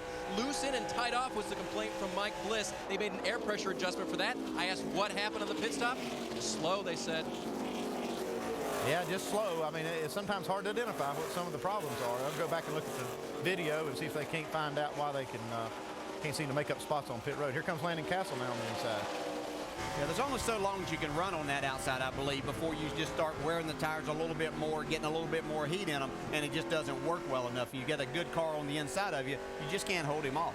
Yeah, you might be able to race on the outside and if you can get the guy clear and get back to the bottom, it'll work for a few laps. You might be able to get that done here on the 5, but I don't believe Landon's going to give it to him. Well, Landon just driving it straight into the corner. Yeah, you have to have a really good car to keep it down there and keep it off of that guy. So yeah, obviously Landon Castle does have that. And you know what's good to see right here, you saw a couple of times early in his career, and he's still very young and early in his career, but you saw him maybe make a mistake and get up into that car. He's learned. That shows how much better he is as a driver and being able to communicate to his team to make his race car that much better too. As we finally see Mike Bliss be able to clear him right there, but here comes Landon back towards the inside. And because Landon has had the issue now with Bliss, the 11 car has run them both down. Jason Keller. And with more on the problems that Mike Bliss has had on pit road, let's go down to our ESPN Tech Center and DJ Kopp. You know, guys, I got to stick up for my guys to go over the wall. First of all, they're facing a lot of different issues here. First of all, it's a black pit road. Many of the surfaces that we enter on pit road are concrete now, so there's a lot of more shadows out there that guys are having to deal with, and it makes the visibility really difficult to see, especially up in the front with all that brake dust and all the brake temperatures we're seeing. The brake dust is getting caked inside, and it's making it really hard to see these lug nuts. The other thing is the exhaust ports on these guns. When you pull the trigger and you get in here to hit your first lug nut, you cannot see any of the other lug nuts at all. You got to do it by memory. And some of the issues run into with the guys in the Nationwide Series is they're working on getting experience so they can get up to the Cup level. Doc? DJ, that's a very good point. And also the fact that adding to the visibility is the lights have been out, the actual lights over the pits themselves, not the ones that shine on the racetrack, but the lights in the infield have been out for a good bit of the early part of this race. That's got to make visibility tough. Well, that's why these guys make the big bucks, Doc. They got to be able to get the job done down there. Oh, you're real sensitive, aren't you? All right, they're chasing cousin Carl. Carl Edwards, who grew up in Columbia, Missouri, dreamed of winning here. He did it in 2006, wants to do it again tonight. The Golden Arch here, the Gateway Arch in St. Louis, and the lights in the Capitol. Glad to have you with us for NASCAR on ESPN. NASCAR Nationwide Series coverage and motorsports calendar tomorrow, 11 a.m. Eastern Time, NHRA Race Day on ESPN2. How about some Honda IndyCar action? The Grand Prix at Mid-Ohio. Elio Castroneves dancing with the cars tomorrow at 1:30 Eastern Time on ABC. NHRA Shucks Auto Supply Nationals Finals tomorrow at 9 o'clock Eastern Time. And, of course, Tuesday at 7 o'clock Eastern Time. You don't want to miss it, folks, on ESPN. Dale Earnhardt Jr. Shifting Gears. Nothing shifting up front right now, but David Reutimann is starting to ease in a little bit each and every lap. Yeah, just was looking at the monitor, that last lap, the first 7 cars all ran within 7/100ths of a second of each other in lap time, so they're very equal. But once again, we see David Reutimann run the leader down, but it's taking him some time to get by. So this could be interesting as we move on through the rest of the night. Dave? And DJ, you know that Reutimann would pass him if he could, but Carl has stepped it up just a little bit. Early in the run, he saw Reutimann coming, and he asked his spotter, Hedleski, hey, where is he beating me? As he gets even closer through the center of the corner this time. Jason told him he's beating you into the corner, and then he would, Carl would be able to pull him off just a little bit, but it's into the corner that mostly Carl had to correct and change his line just a little bit and get a better run in and through it. So that's what he's been trying to do to hold Reutimann off, and so far it's worked. Yeah, it's working so far, and you're not going to outdrive David Reutimann into the corner too many times. And this is a perfect example of what we were talking about earlier, Andy. You watch Carl Edwards get into the corner. He's a little bit wider getting in. David Reutimann drives it a little bit straighter. Just two different styles of driving right there. Obviously, both work very well as they're running first and second. Talk about great comeback stories. The 32 car of James Buescher wrecked in qualifying, had to start shotgun on the field, gained 17 positions in the first 18 laps, and is now he's driving the wheels off this car. Mike? Yeah, he is charging toward the front, Doc. He has to make up several positions. He lost about 10 spots on pit road last time down because they made a lengthy pit stop. Actually had to pop the hood, but you can understand why when you know the reason. The reason was they felt like the throttle was sticking. They had to correct that, and they took their time on pit road. Now they've got to make their way back to the front. Well, the way he was driving, I'd want that throttle to stick more often. Yeah, go ahead and stick on the floor. But when you whop the wall like he did in qualifying, it bends a lot of stuff in there. You know, your feet slam against things, and it could have caused that throttle to start sticking too. So got to get that fixed. Battle for 15th. This is Stephen Wallace, a 20-year-old, trying to take 15th away. Buescher goes by, and they just get underneath Brad Teague. Pretty good battle here. The 88 car, Keselowski trying to go by the 29. That is for 6th spot. Yeah, we saw them battle right after the restart, trying to fight for that position, and they're still 29.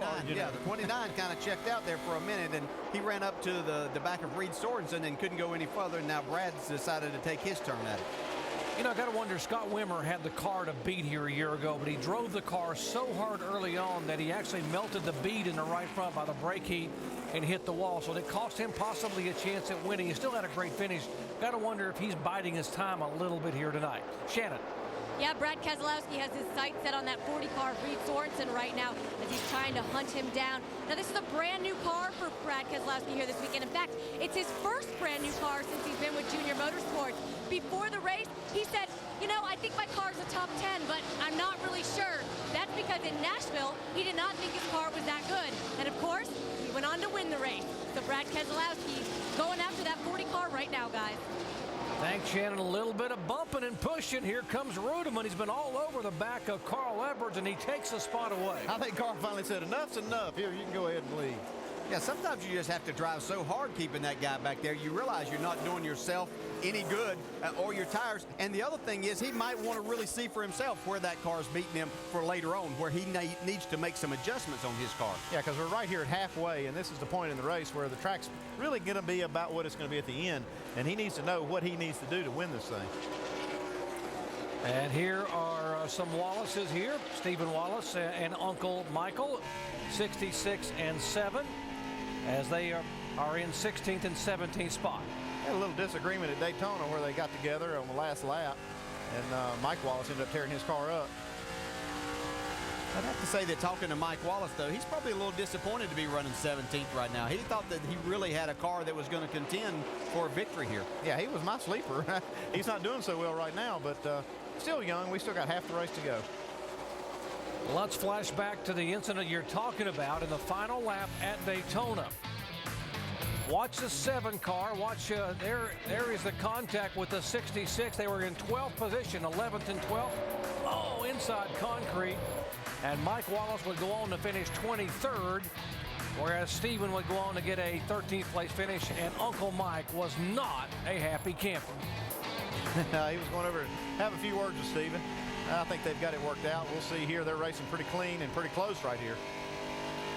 Yeah, I think that Mike Wallace is not even thinking about that. All he's trying to think about is that's a car that I need to get by if I'm going to make my way to the front. And that's probably all Stephen's thinking about. I just want to stay in front of this car and be able to pick him off one and maybe get a win here. Wouldn't Dad be proud of me if I won here in St. Louis for the first time? Up front, David Reutimann now pulling away a little bit from Carl Edwards. Almost a half a second margin in the last 5 laps. David Reutimann the leader here at lap 98.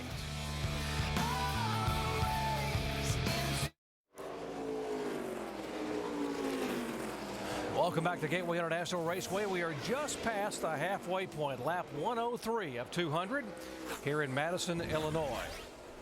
Take a look at our Holiday Inn Express race summary. There have been 6 leaders thus far tonight. 6 different lead changes. Carl Edwards has led the most laps. He has led once for 30 laps.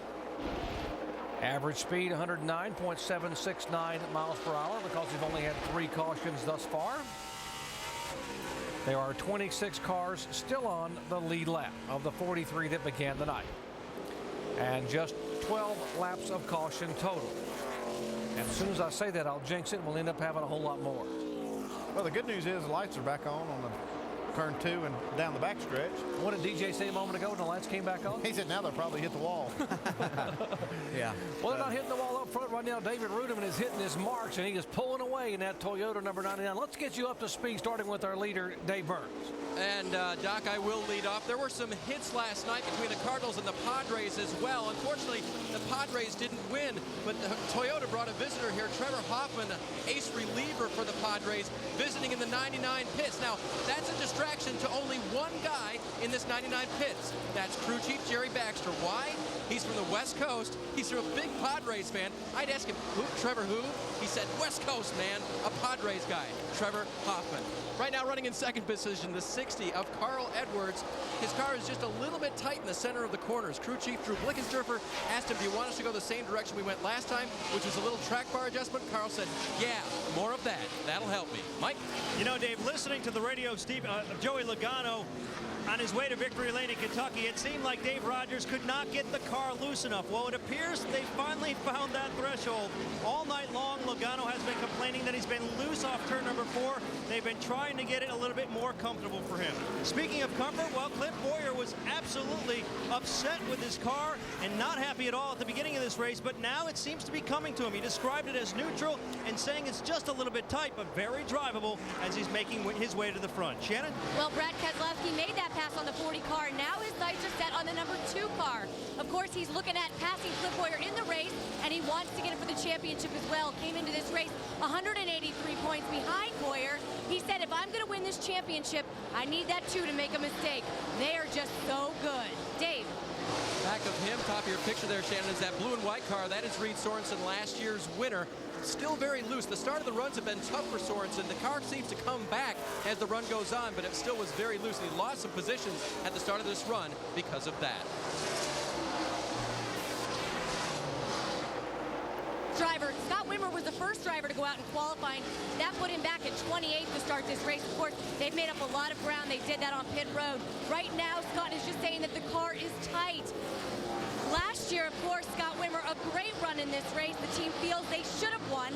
They led 53 laps. Now, as far as Jason Leffler right behind him, really struggling with this car. He says it's pushing on entry and through the centers. Now, Jason had moved his way up through the field. They had some problems on pit road. Right now, of course, back in the top 10. He has Todd Losey back on top of that pit box, and he said he can already tell a difference. Mike. Shannon, updating the condition of your pole sitter, Jamie McMurray. Well, he's encountered all kinds of problems tonight.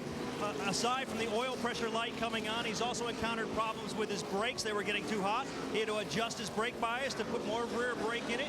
Now he's complaining that the car is terribly tight from center off. They're planning to make a major wedge adjustment next time down pit road, Dave. Also on your picture, Mike, is that one car of Mike Bliss. There he is, running 10th right now. Just checked with Mark Reno, the crew chief. He said, I think we're in pretty good shape. In fact, looking at the scoreboard, he said if we can get to lap 133, which we can, that will get us right into our window to make it to the end of the race. So we got a yellow on the track, guys. Crash on the racetrack, the 27 car, Brad Coleman, will bring out caution for the fourth time tonight. The back of his Ford Fusion has some damage where he's had contact with the wall.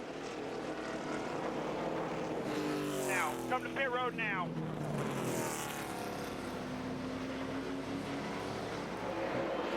We were about 20 laps away from scheduled pit stops.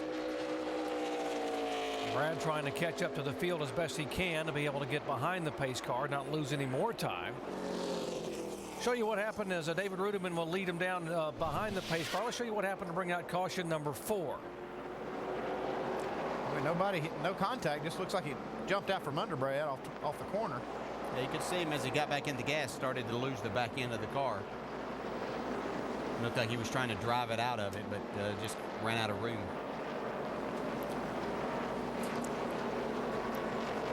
Nice job by Eric McClure. Nice job David Reutimann and company to be able to get through the smoke. You know, we've heard a lot of guys talk about how tight this racetrack gets at night, but tonight a lot of guys have been talking about being loose. We heard Clint Boyer in the 2-car saying he was loose. Reed Sorensen was saying he was loose. I'd say Brad Coleman was a little bit loose too. Yeah, you know, after you come here so many times and the cars just continue to tighten up, these guys are smart enough to figure out, hey, we've got to free these things up, and so they come back with different packages as we see everybody going on the access road getting ready to make these pit stops. Now, they're not in a window to where they can make it from here, but I'm pretty sure they're all going to put on 4 tires. 24 car Eric McClure, our lucky dog. He'll get back on the lead lap. He and the Hefty Chevrolet, first driver a lap down. He's our Aaron's Lucky Dog Free Pass Award winner. So he will stay on the racetrack to be able to get back on the lead lap. Everyone else headed down the pit road. Let's go down to Shannon. Well, Doc, Brad Keselowski, this number 88 team, they might have gone a little too far with the adjustments on that last stop. He's tightened up just a little bit. They're going to take half a pound of air pressure out of the right front. He also thinks he may have a little bit of damage on that left fender, so they're going to take a look at that as well. Dave. The leader said his car was pretty good, but sliding the nose just a little. Air pressure in the right rear. Oh, be careful, crew chief. Maybe not. They haven't decided exactly what they're going to do, but they will change 4 tires. Mike? Crew chief Dave Rogers going to try to tighten up the 20 car. He's going to make an air pressure adjustment, a track bar adjustment, and a wedge adjustment. 4 tires and fuel on the 20 as the team now going to work on the left side of the car, making the change, and away they go. And the dash off of pit road. Logano gets out. Clint Boyer. How about the 17 car McMurray up 7 positions? Castle gains a couple, and David Reutimann back 5 spots. And you heard as far as Joey Logano is concerned, they went for the trifecta: air pressure, track bar, and wedge to try to tighten up Joey Logano. And how about John Booslow wearing our high-definition crew camera on the front tire carrier for Bobby Hamilton Jr. Here we go. Here we go. Watch that car. All right. Spot looking us up. Full tire. Index. Get my tire back to the wall. Can't really see very well. We'll just throw it in there and see what happens. That'll work. Get the grip let's get real good, and we're go, go, go. Great pit stop for the guys going over the wall for Bobby Hamilton Jr. And he's back on the racetrack. We'll be back with a restart here at Gateway in just a moment.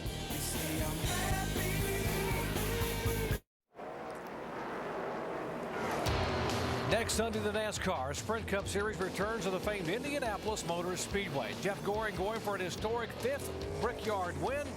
7 races left in the race for the chase. Kyle Busch leads all drivers with 7 wins in 2008. Has a 282-point lead over Dale Earnhardt Jr. It's the All-State 400 at the Brickyard next Sunday on ESPN. Coverage begins with NASCAR Countdown at 1 o'clock Eastern Time. Well, how about Jeff Gordon? Going for 5 wins in the Brickyard 400. How impressive is that? Green flag here, 86 laps to go. Jamie McMurray at the front of the pack. Joey Logano with all those adjustments to try to tighten him up in second. Clint Boyer is there, and so, whoa! And the 40 car just shuffles right up across the racetrack. Yeah, we got 3 wide going down the backstretch now. Somebody's going to have to give as they get to the corner. Looks like Carl got him clear. Could have got a little bit of help from the 99 there. Looked like David Reutimann got back in the gas pretty quick and could have just touched the 40 car. Reed Sorensen stuck on the outside there. Oh, his contact. Oh, we got a big problem. Oh, right in the head on into the wall. The 29 car of Scott Wimmer. Contact from the inside on the 5 and right up across in front. That's a lot of good race cars taken out. Oh, my heavens. That's as head-on as I've seen a car hit in a long time. Right, just turned right into the wall, that 29 car. Yeah, he's killed the front of this thing. Yeah, he's battling hard, low air pressure. Car looked like he tried to get back in the gas to try to make that pass, and it just got away from him. And as he tried to correct it, sent him right back up across the racetrack. See Mike Bliss there climbing out of his car. It's good to see that he's okay, but I know he's very frustrated. Stephen Wallace has got his, looks like his radiator's busted, oil cooler. You can see it leaking, smoking. And Reed Sorensen had a great race car. Not going to win his 3rd race here. Yes, we are done. They're red flagging the cars. They've got them stopped going into turn 3. The track is blocked over here, and they don't want to have any more problems running these cars through all this mess. Scott Wimmer was hoping that this would be a very special night on his son's 3rd birthday to be able to drive this car to victory lane, but he ends up with a very hard lick. Good to see all these guys getting out of the cars. A lot of this started back in turn 2, whatever happened with the 40 car there, where he got a little bit sideways. That jammed things up, and then that created this situation down into turn 3. Here they are coming out of 3 into 4.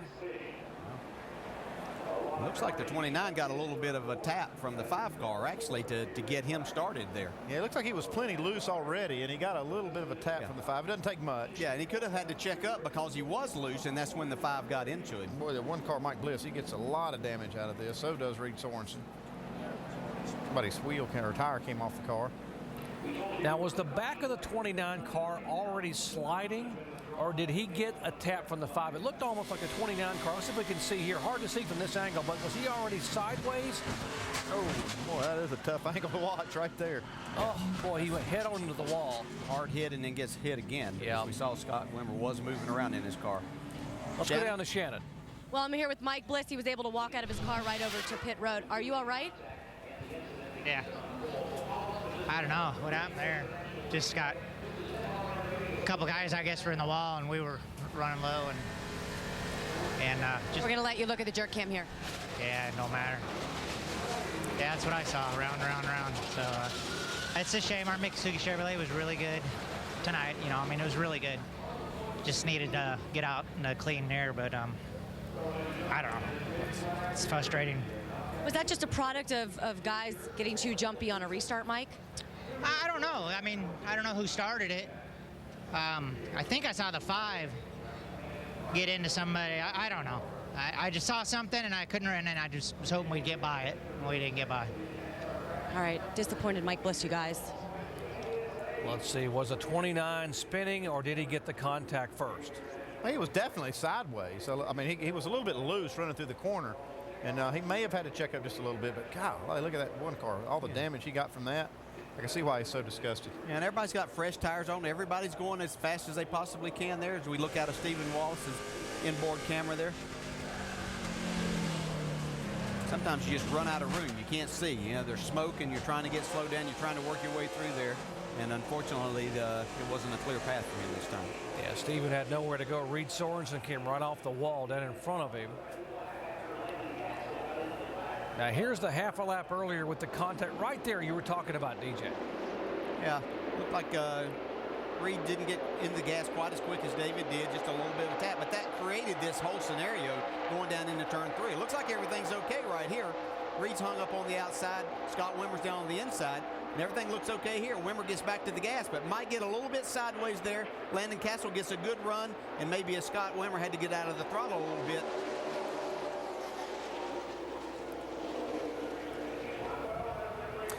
All right, let's talk to Landon Castle, who happens to be our in-race reporter while we are under caution, and to get his take on what happened up there. Landon Castle, Dale Jarrett, ESPN. You have a copy? Yeah, Dale, how you doing? All right, buddy. I know it's hot sitting in there right now. What was your view as to what happened right there? You know, I was trying to take advantage of the 40 cars mishap there in turn 2, and you know, we were really tight, and I think the 29 got a little loose with the 40 on the outside of him, and I was just right there. You know, I didn't mean to hit him or anything, and I'm pretty sure there was contact. So, you know, it's a tough deal that's got to happen, but you know, we just got to keep racing. I got to stay focused. Okay, that's what it looked like from our view here, and we know you want to get some water right there, so get you a drink and enjoy the rest of the race. 10-4, thank you. Hey, Chad Walter, Andy Petrie up in the booth. You got us? Yes, sir. Hey, you guys got a pretty good race car right here, and I know you want to try to get back to racing, and we got 84 laps to go. What kind of strategy do you have to the end of the race? To be honest with you, we're kind of right on target for what we were thinking. We kind of zip-coded this race car this morning when we came in, and didn't really know what we were going to have, but we needed to be better, and took the first two pit stops, and had really good pit stops here on pit road, and I got some adjustments in it, and hopefully we'll be up here in the top 5 and racing for a good finish. Okay, Chad, have good luck the rest of the race. Appreciate it, Andy. Boy, they had some good luck getting through that one. And as you heard Landon say, he said, you know, the car 29 gets loose in front of me. I tapped him, didn't mean to. Here again is the incident. Heavy damage on some of the strongest cars here. Head on into the wall. Wimmer, Reed Sorensen involved, Stephen Wallace involved, and Mike Bliss.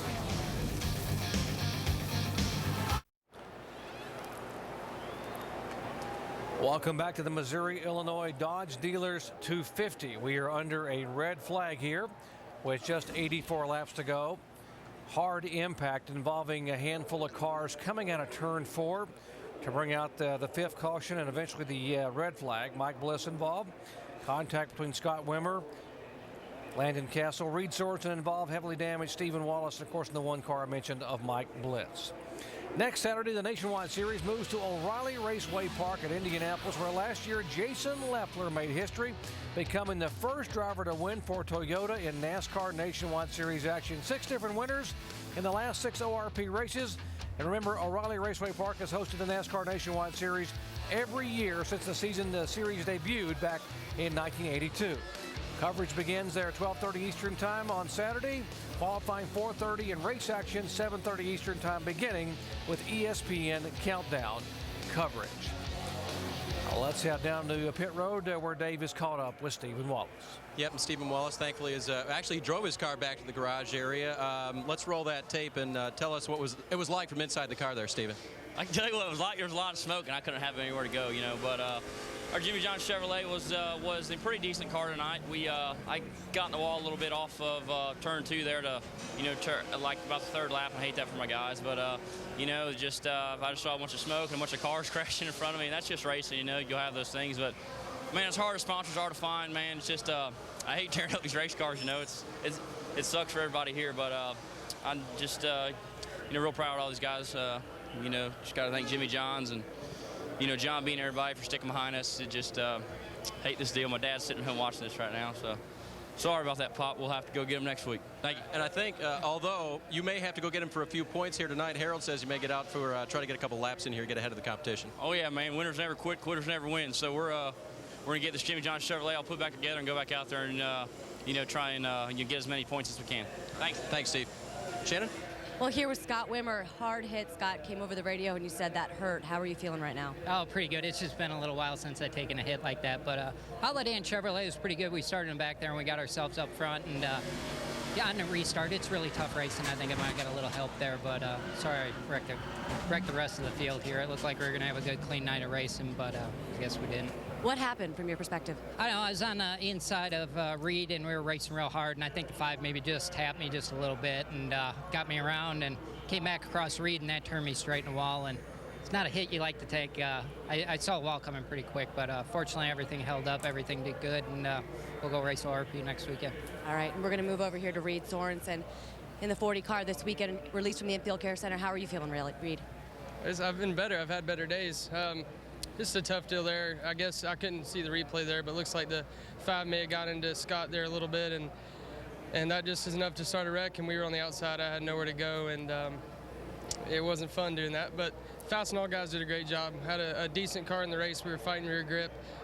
We had about anywhere between the 3rd and the 6th place car, and Brad Parrott was doing a good job working on the car, getting it better, and for some reason 99 knocked us out of the way on the restart there, and that kind of got us in the position where we were. But it's okay. It's the way it goes, and just proud of all the Fastenal guys, and had a good time while I was here.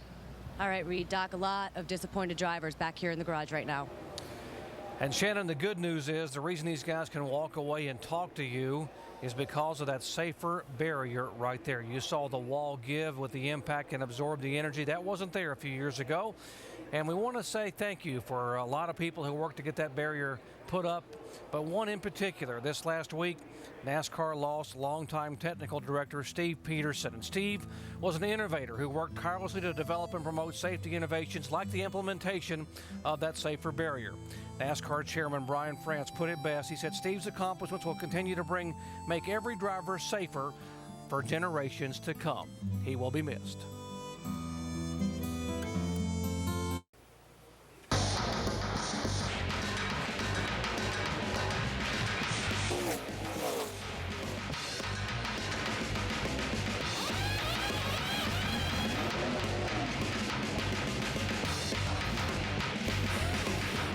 Slamming and banging going on here at Gateway International Raceway here in Madison, Illinois. We are under the red flag here, lap 116, 84 laps to go.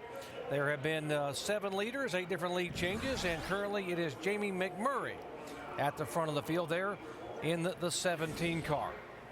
Let's go down to Mike. And talking with McMurray's crew chief, Pierre Coutel, it seems like you're in a pretty good position. How good is it?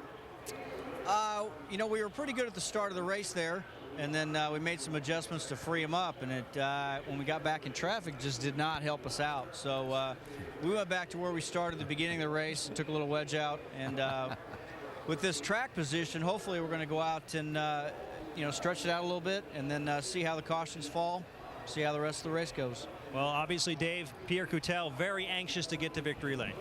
And the crew chief for the 60 car that Pierre used to crew chief, now crew chief by Drew. Carl has been sort of really good and then sort of almost really good. Where are you at right now? I think we'll probably be better. We've been really good for 30 laps, and then it gets too tight to run. We're trying to move that to where it's 45 or 50 laps for the end of the race. Good enough to get going, but still free enough to run on a long run. All right, short run's good, long run's working on it. They'll work on it just a little. Are you going to pit again, Drew? Of course. Of course. We need fuel. We need to work on it, guys. And Drew Blickensdorfer came over to crew that car, became the crew chief at Milwaukee, and that was the day that Carl broke the 36-race winless streak. Here are the numbers. With Drew as the crew chief, they got the 1 win at Milwaukee, 2 top 5s, 2 top 10s. And, of course, counting that race, it had been 37 races since he had gone to victory lane at Nashville a year ago. Let's go down to Shannon. Yeah, here with Dan Dierenhoff, crew chief for Clint Boyer. Now, you told me that one of the reasons that you guys have done so well is because you've been conservative, but I know you guys want that win. What have you guys got for the 2 cars in front of you? I don't know, the 17, they just took right side tires. I believe that anyway. 20 car, they're really stout. I think if everything plays out right, get some long runs here, we might be all right. Hopefully we can get them. We've been scanning the 20 yesterday during practice, and they kept pumping his driver up. So we're kind of joking around doing that with my driver now and having a good time. Hopefully we can get up there and get this victory. Yeah, the conversation with Clint Boyer, they were telling him, you're the man. And he is the man in terms of the point standings right now, and the car getting better and better. You see the progression there all the way up to third spot. And DJ, I got to wonder, it's got to be just scorching hot sitting in those cars right now. I mean, sitting on the racetrack and the cars up to temperature. Let's eavesdrop in on the radio there for Jamie McMurray. Your water a little cooler this time? Yeah, about 210, 220. I meant the water we handed you. Oh yeah. I don't even my drink bottle, like in my car, I'm not even drinking it. It's hot as hell. I mean, it's just, yeah. I mean, you know, drinking hot just gives you a bellyache. It's not, doesn't cool you down at all.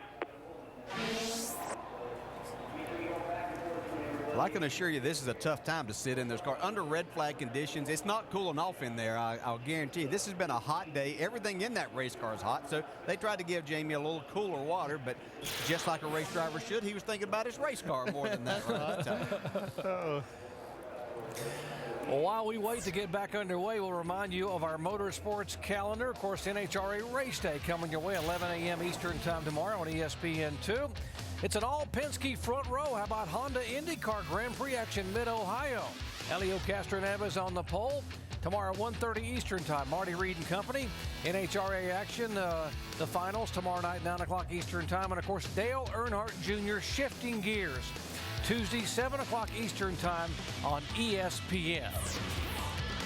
Under a red flag as they're trying to get everybody cleaned up and ready to rock and roll. We'll be back with their restart here, hopefully in the green flag at Gateway in just a moment.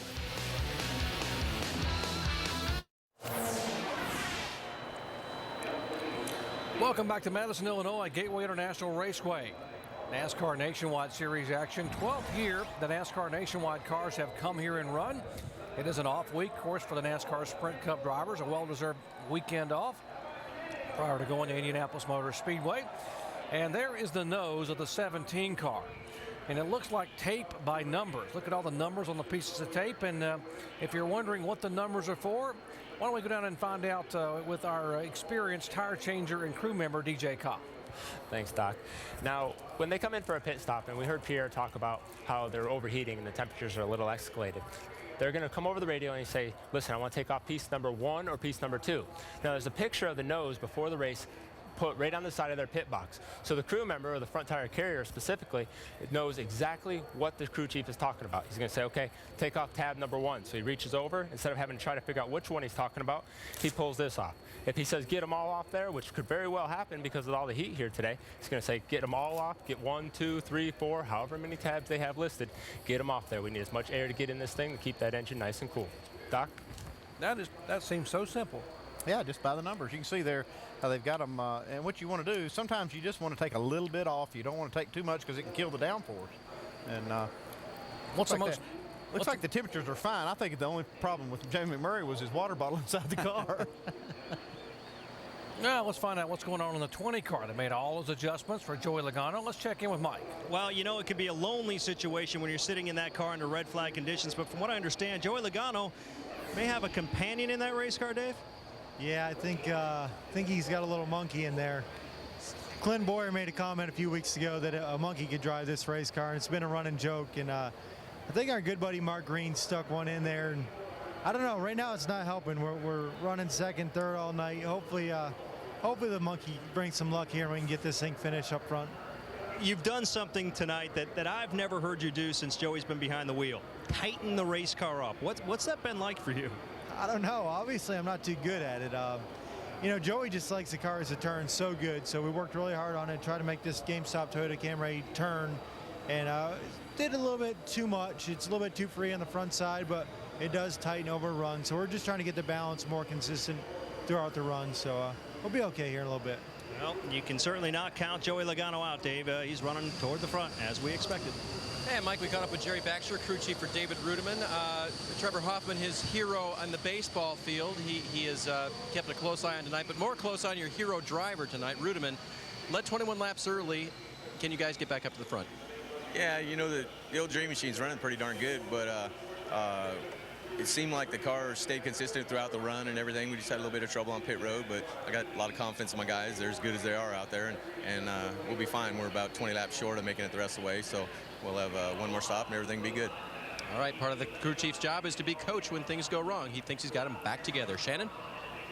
Fury already has 2 of these trophies on his mantle shelf, I guess. Right now, you guys have been working on this car all night long. How close are you guys to where you want to be, and can you guys compete for a win tonight? Well, I think the car's pretty good right now. We're a little short on fuel. We're going to have to stop again for fuel for sure. But I actually think the car, we got it pretty close, about as close as we're going to get it, I think. He's pretty happy. We're down to quarter pound, half pounds pressure adjustments now. So, you know, we got him pretty happy. But again, those Toyotas, they're tough. They're just hard to beat right now. All right, well, if anyone can get it done here at Gateway, it's him. Guys? Getting set to roll here, we're being told the cleanup is almost concluded, and indeed they are rolling the car. So we'll take a break and come back with the green flag here at Gateway in just a moment.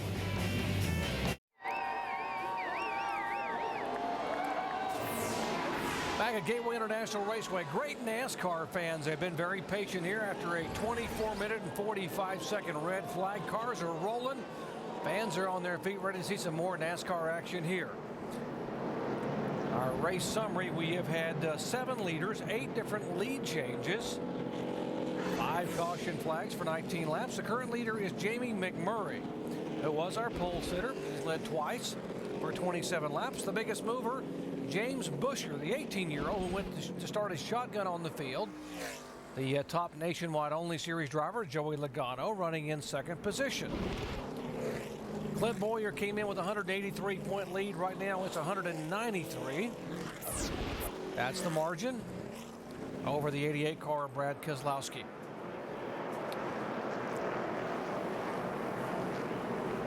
Pits are open, and some of the drivers are taking advantage of coming on the pit road and trying to get into a fuel window.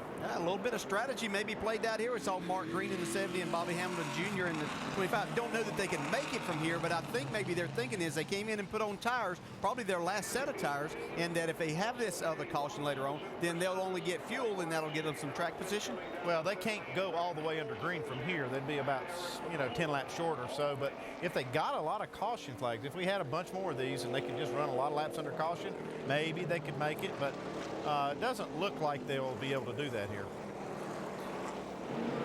Well, let's go over the wall and visit with John Booslow, the Denton, Texas native, who is the front tire carrier for Bobby Hamilton Jr. 4 tires of fuel. Here we go, boys. All right, guy. All right. Spot looking soft. Except for the index. Pull, come on. Index tire. Little problem with the pull. Back to the wall. Grab my tire. Wait for the jack fin.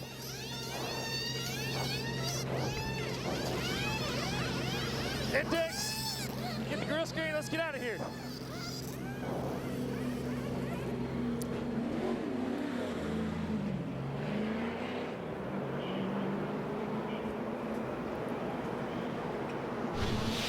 That wasn't the best of stops, but it was if you're going to have a bad one, that's the time to have it when not many people are on pit road. Yeah, there were only like 3 or 4 guys that came down pit road, so that wasn't too bad. But it'll be interesting to see how this plays out. You were talking about they have a lot of caution. On the other side of it, if we have no cautions from this point, they're going to have to take less fuel at a time whenever it comes in, when it comes down to that time. So it'll be interesting to see what kind of strategy does work out for them. Give a call to Shane Huffman in the 81 car, making only his 2nd start of the year for Randy McDonald. He is on the lead lap in that Dodge. Yeah, that's pretty impressive because he hasn't been in the series here for a while driving, at least behind the wheel. And staying on the lead lap, he's still got a shot at a pretty decent finish here. He drove last year for Dale Earnhardt Jr., worked part of this year as a car chief for Rusty Wallace Incorporated, and is now a crew chief for one of the Hooters Pro Cup teams, getting a call to come drive this car here tonight. And here's Bobby Hamilton Jr. back on pit road. They're already at the back of the field. They're probably just going to play. You can see them. They're just playing with some fenders, make sure everything's set right, getting another little top off of fuel. If they're going to play this strategy. 4400, do not speed. 4400, do not speed.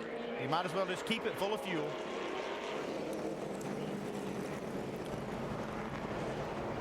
And again, the reason for the red flag here, we had caution number 5, which eventually required a red flag to clean it up. Contact the 5 and the 29. Well, that's a hard lick right there. 2 times. Hits the wall on the outside and gets hit by Mike Bliss. Stephen Wallace has nowhere to go because Wimmer is spinning around right in front of him. Bliss hits the inside wall. David Reagan in the 6 car also got some damage. And Reed Sorensen's car heavily damaged last year's winner. Pace car getting ready to pull off. Let's listen into the spotters as we go full throttle. Cars in. Ready? Be ready? Get ready? All right, get ready. Green. All clear, buddy. Clear by 1 to the 60. Still all fire. All clear.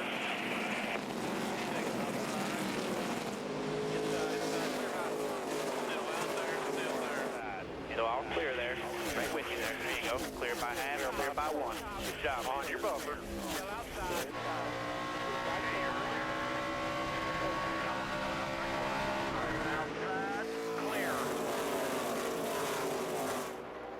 And remember, only right side tires for McMurray, 4 tires for Logano, and a lot of adjustments. The car was loose, and now he is trying to move to the inside and hug that bottom lane to retake the lead. Yeah, not much Jamie McMurray can do about that move. Although he is trying to back on the inside. And he's not ready to give up that lead quite yet. That was a great move to come back across the racetrack and try to take that inside back away. But we've seen the 20 car be pretty strong on the outside of the racetrack on these restarts. And we see Clint Boyer, our points leader, get a little bit wide down in turns 3 and 4. And Logano just drives back by the 17 on the high side coming off the corner. We knew that it probably wouldn't be too long before it was kind of a mismatch with the 17 only getting 2 tires there, but thought it might take a little bit longer than that. And I know the 17 one, they felt like they'd gotten mired back in traffic, as we see a lot of traffic back here, and that was hurting them, as we see Carl Edwards making his way into the 3rd spot now. Yeah, this 60 car has been one of the strongest cars in the race. He's got 4 tires, and he's got a little bit of momentum going, and that 99 car, a couple cars behind, has also had a great car. 5 car, Landon Castle trying to move on the inside of points leader Clint Boyer. That is for 6th spot. And as a driver, you're never sure after a red flag how your car is going to react. The air pressures were set before when you got the tires on, but you don't know how much they're bleeding down there. So it may be something totally different than what you felt the entire night as you made these changes. Look at our Carfax telemetry here. We'll watch as Landon Castle drives it hard down the straightaway. Let's see where he brakes, how far he lets off and jumps on the brake going into the turn 1. See, he comes down hard on the brake pedal, getting in the corner just before locking the wheels up. He actually did lock the wheels up earlier in the race, getting in that corner. You can see that he got down to about 5,200 RPMs before he picked the throttle back up there, and the RPMs are climbing back up almost to 8,500 there. These guys are hustling because right behind them, the 11 car, Jason Keller, is starting to reel them in. We talked about Jason Keller's record here, better than anyone else at this racetrack, and he seemed to struggle early on with this race car, but being as good a driver as he is, it looked like he'd give some pretty good information. As we saw the 2 car really get sideways there again, you could actually hear the tires squealing as he came out of turn 2, and these guys are filing by him now. You can see just how much that momentum, it just killed his momentum off the corner and all the way down that straightaway. All these cars passing the 2 car. And he lost 3 more spots. Now behind the 6 car of Reagan, David Reagan, and in jeopardy of being caught by the 33 of Cale Gale. Well, that can take a long time to gain these spots back. You see, wow, that's a big time slide off the corner. Oh, man. Now, he's driven them like that off the corner in dirt, and that doesn't bother you too much, but this isn't the place for that to be happening. So Clint's struggling on the restart here. His car's been awfully good in the long runs, but it's really hurting him on the short part of these runs. The early part of it, he's losing spots, and then it just takes him that much more time to make that back up. Because of him falling back, the point margin now is down to about 150 points. Between him and the 88, the 88 car being shown in 4th position. Boyer now is back to 11th spot. You see the 99 car back in the back of this group. He's one of the faster cars. He's catching Joey Logano. Yeah, that's right now. If the race ended, we'd brought 2 guys within 190 points of that first spot, so it could get very interesting. And we see David Reutimann trying to make his charge back, as they had a little bit of trouble on their pit stop, but he's trying to make his way back to the front now. We told you at the beginning of the day, it's the closest points battle we've had in the NASCAR Nationwide Series in 3 years. And it looks like if the problems continue for Clint Boyer, it's going to get a little bit closer here tonight as the 88 and 99 are moving up.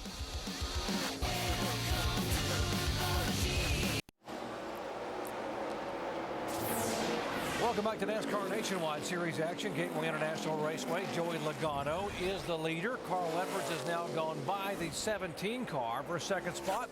And a pretty good battle brewing for third position. Jamie McMurray, with only those 2 tires, has fallen back into the clutches of David Reutimann and Brad Keselowski. This is shaping up to be a pretty good battle here for third position. Yeah, these guys have been going at it. This 99 car, man, he is up on that wheel, and his car has been pretty free. He passed the 88 car, Brad Keselowski. Now he's been working on Jamie McMurray, not having quite as good a luck. Yeah, if you remember early in the race, they reported that David said that his car was kind of free whenever he was out front. Well, it looks like it's still free when he's back in some traffic.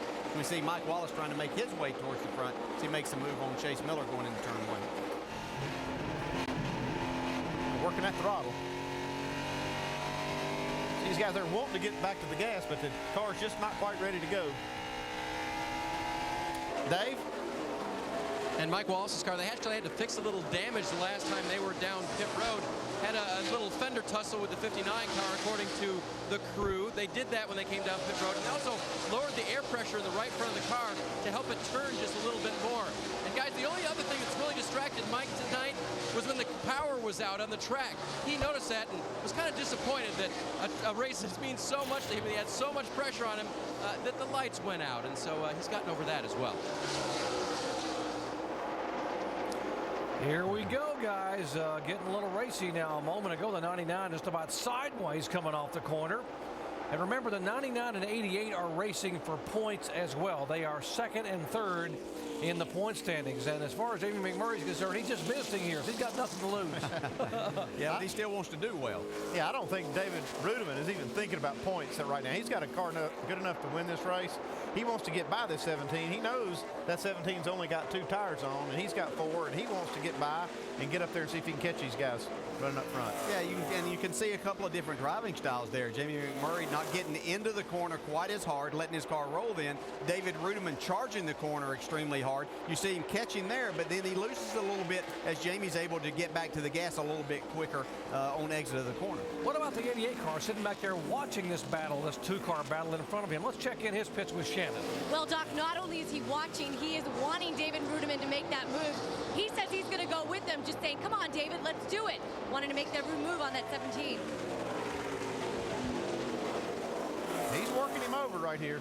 I think he's getting ready to get on the inside of him there. Look at him working that steering wheel. You love seeing those gloves, the white gloves, so you can see their hands inside the car moving back and forth. He is sawing that wheel. All these guys are up on the wheel. You see the sparks flying when you get in the corner. They drive in hard and slam on the brakes. And McMurray just hugging that bottom of the racetrack coming up off the corner. He's doing a pretty good job with just 2 tires. Yeah, as they came off the corner there, though, you could see that a battle's getting ready to shape up for the lead, too, as Carl Edwards has gotten a lot closer to the 20 car. But these guys are having such a great battle. This is what this type of racing brings on. These guys race hard. As you see, Brad Keselowski thinking that he might can go to the outside now. Oh, trouble. That's too bad. Contact, and that, oh, my goodness, they're not going anywhere now. The 99 in the wall, and Keselowski right there with him. It looks like Reutimann got the worst of that little exchange. And David Reutimann, probably had the best car here. Killed the right front. Try to keep it on the bottom, NASCAR said if you can. And we told you the points battle was at stake, and these are huge. This is a huge hit for the 99 car, not only on the racetrack, but in the point standings as he was closing in. I just said that David Reutimann was not thinking about points. A while ago he wasn't, now he is. He's thinking of all the points he's going to lose. Well, the 88 was making a move on the high side. Let's see what's happening coming off the corner. That's just a racing deal, Dale, looks like to me. I don't know what your take is on that, but the 88 was just barely up enough maybe not enough to take that spot away from the 99. Depends on which one of those cars you're in as to exactly what happened there. I mean, you know, it is up on the straightaway. I'm sure that David really didn't have any idea that the 88 was up there anywhere close enough to be worrying about that, because he was using the whole racetrack coming off the corner. So, yeah, it is racing. You know, you would think that maybe they would be a little bit more patient than that. You'd like to think that the guy behind you, knowing that you're working on that guy in front. But, you know, Brad Keselowski, he had given him plenty of chances for Reutimann to get by the 17 car, and he just wasn't able to do it. So Brad was going to see if the outside worked and, you know, try to make a run. Damage on the front of the 88 car. You saw the 99 going to the garage area. We'll update that damage with Jerry Baxter and company trying to get him out. And now, Andy, there's the 99 coming to a stop. They're going to have to hustle and try to do whatever they can to get that car back on the racetrack.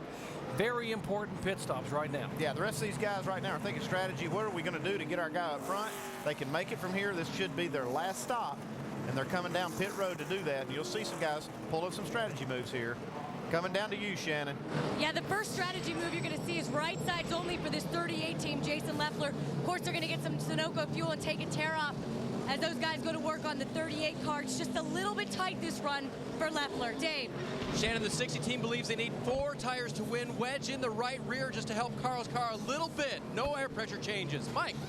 Crew Chief Dave Rogers spying down pit road, wondering if anybody else is going to do fuel only. His call, 4 tires and fuel on the 20 car. Joey Logano said he could be a little bit more free if they could free him up, but Rogers going with no adjustments on the car for the time being. And Leffler, by virtue of the 2-tire change, yeah, the 20 car stalled it trying to get out of his pits there. He lost at least 2 more spots by stalling the car. James Busher able to get out, gain 10 spots. Leffler, by virtue of 2 tires as well, gaining 6 positions. Logano, as you mentioned, on the stall, losing 3 positions back to 4th spot. How about James Busher here in this 32? Trent Owens getting these guys out in 2nd spot. Folks, he started the race, talking about the 32 car, shotgun on the field at the back of the pack, 18 years of age, and doing a heck of a job. Here's the reason for the latest caution flag, contact with the 88 and the 99.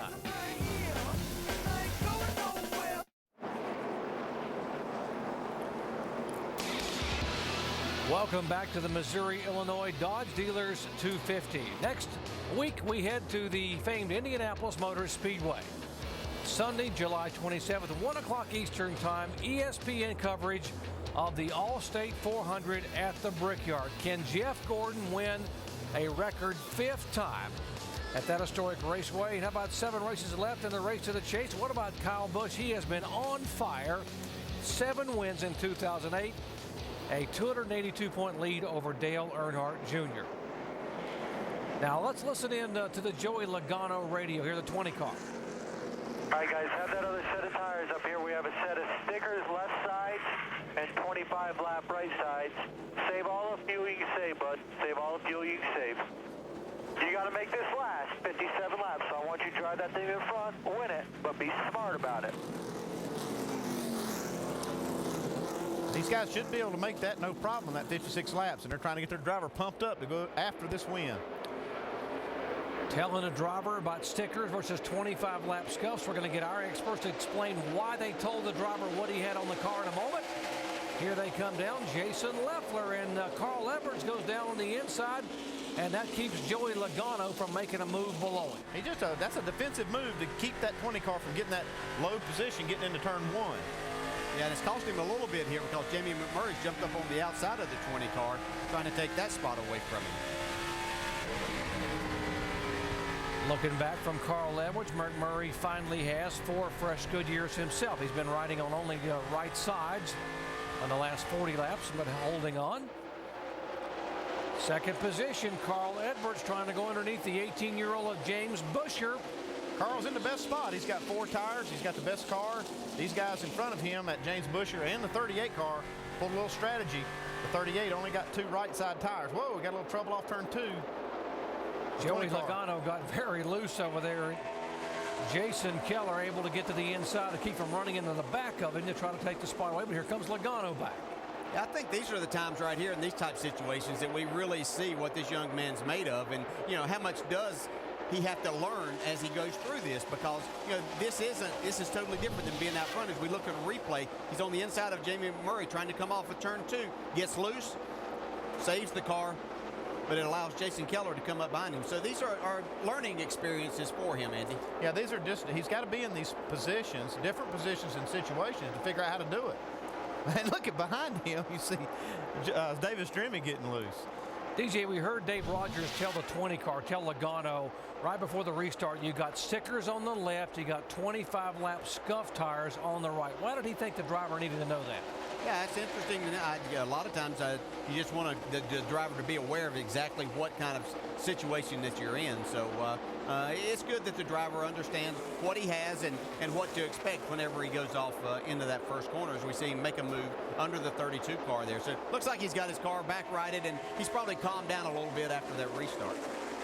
Logano's going by. How about Jason Keller? I mean, you can't give enough of a call to this independent team, the 11 car, CJM Motorsports. Tony and Brian Mullet on this team. It wasn't even going to run but a few races when the year began, and what an effort for the 11 car. Mike? And Doc, this is a big run for this team for a lot of reasons, not just because they need a good finish, but also because they've got one of their team leaders sitting at home watching this on TV. A man known as Big Guy. He's the car chief, otherwise known as Steve Hellwig. He was diagnosed recently with leukemia and will undergo treatment beginning next week. He had not missed a race in this series in 30 years until about 3 weeks ago, but Keller trying to deliver a win in honor of his team leader, the car chief, Steve Hellwig, otherwise known as Big Guy. Yeah, Big Guy had not missed a race until Daytona. He'd been a fixture here in the garage area, and we certainly miss him, and we wish him well with his ongoing treatment there for leukemia. 50 laps to go here at Gateway International Raceway. Jason Leffler. And it was a year ago next week that Leffler made history by getting the very first ever win for Toyota in the NASCAR Nationwide Series in the 22nd race of the year. He is now leading here, but by virtue of only taking 2 tires and the guy chomping at the bit behind him, Carl Edwards has 4 fresh Goodyears. Jason Leffler's making the most of this track position. He's running really good lap times right now with his clean air on the nose, and he's actually kind of taken away that groove of Carl Edwards. The longer he can do that, the better off he'll be. Shannon? Yeah, Jason Leffler has described the last few weeks with his team as discouraging, embarrassing, he even said, to describe Daytona. They made a change on top of the pit box. Todd Losey is back on top of that pit box as you see Edwards try to make the move down low on the 38 car, and they go door to door right now, guys, going for the lead. But the change that they made on top of the pit box as Carl Edwards takes that lead from Jason Leffler has been felt across this 38 team, and as you can see, they're having a great run here tonight. Leffler said he can already feel the change working. Yes, Shannon, Paul Wolf was the crew chief there. He went to work for Michael Waltrip Racing, and they loaned him back to Armando Fitz to be able to help crew the 22 car of Josh Wise. And here's the 17 car of our pole sitter, Jamie McMurray, slowing down. You have to wonder if that low oil pressure light that he had early in the race has now come back to bite him. Maybe took its toll on this engine if it really indeed was low on oil pressure. They thought it might have been an electrical malfunction because the car was running so well. But that is not the case now. Fastest car on the racetrack the last few laps has been this 20 car, taking second spot away from Jason Leffler. Leffler trying to come back, get back in the throttle, and Logano holds the position and pulls away. Well, we said we wanted to see how he'd handle these situations. Pretty well, it looks like. He righted himself after getting loose and almost getting into the 17 car off of turn 2. Now he's got his car back where he wants and got his sights set on Mr. Carl Edwards now.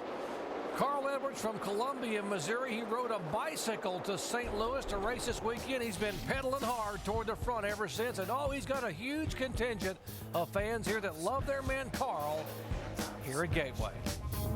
Now for some action. Welcome back to Gateway International Raceway. NASCAR Nationwide Series action winding down, and Carl Edwards is serious about wanting to stay up front and not let Joey Logano catch him. He is putting down some laps. His last lap would have qualified him in the top 10, maybe top 5. I have to go back and look at the qualifying sheet in the 33-second bracket.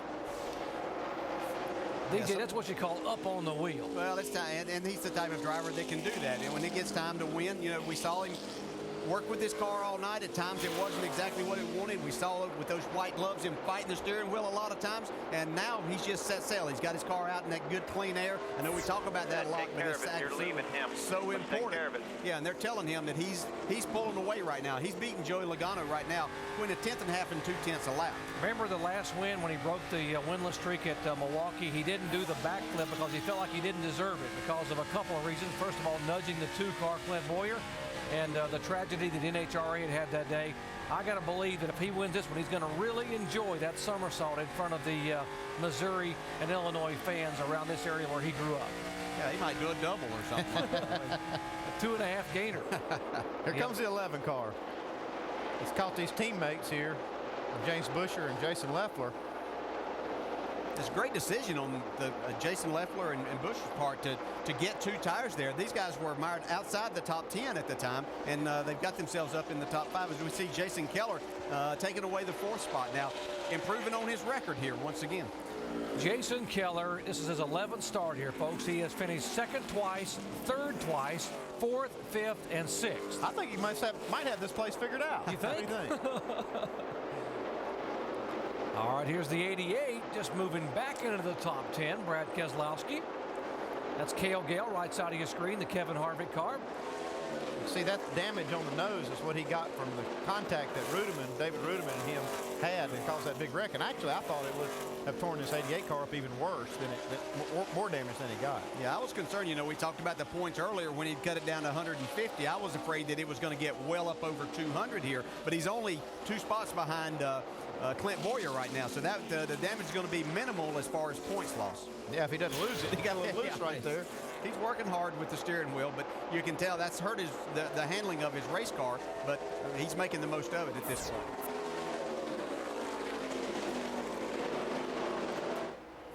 .38 laps to go here at Gateway, and let's go down and visit with Shannon has caught up with Jamie McMurray. Well, it looked like it was going to be a very strong night for the 17 car. Great car, sat on the pole. What happened? What caused you guys to come back here in the garage? The oil pump belt broke. It's very unfortunate. We got a little bit behind on our adjustments, and the last adjustment PK made, we got some good track position, and then I believe that we could have given Carl a really good race. I got by the 20 on the outside, and I could tell the 38 was holding Carl up a little bit, so I was kind of going to let him maybe try to burn his stuff up, getting by the 38 and wait. But all in all, it was a good night. I mean, I had fun on my off weekend and head to Indiana to race my go-kart tomorrow, so I'm excited about that. Now, early on in the race, you were saying that you had some problems inside their car. Any relation between that and what we saw right now? No, the fuel pressure light kept coming on. So under one of the cautions, I put some tape over it because it was so bright.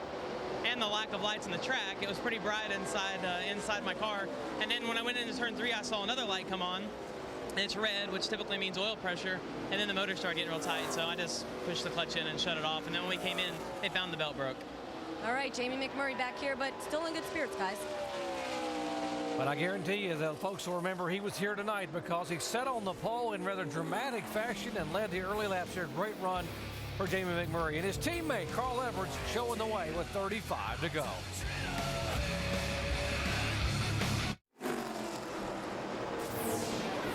Back at Gateway International Raceway, Madison, Illinois. NASCAR Nationwide Series action. Along with Dale Jarrett and Andy Petrie, I'm Jerry Punch. Glad to have you with us.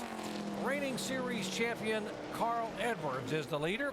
And Edwards has led twice for 49 laps. Now compare this year to a year ago. Last year at this time he had 4 wins. Look at the 12 top 5s. He really dominated the first half of the year last year. And this year he had not won until Milwaukee. Yeah, this year it looks like he might still match those numbers, but it'll have to be in the second half. And they've got this thing kind of righted. They'll have a shot at that. And we asked Carl about chasing points, about how important it is to try to get a close points battle. In fact, that it is going to be so competitive this year with him and the other guys that are running full-time over from the Cup Series. For the fans, it's better when you have a close points race. You know, and the guys I'm racing right now, you know, Clint and David Reutimann and David Reagan and you know, Brad and all these guys that are, I mean, really running well.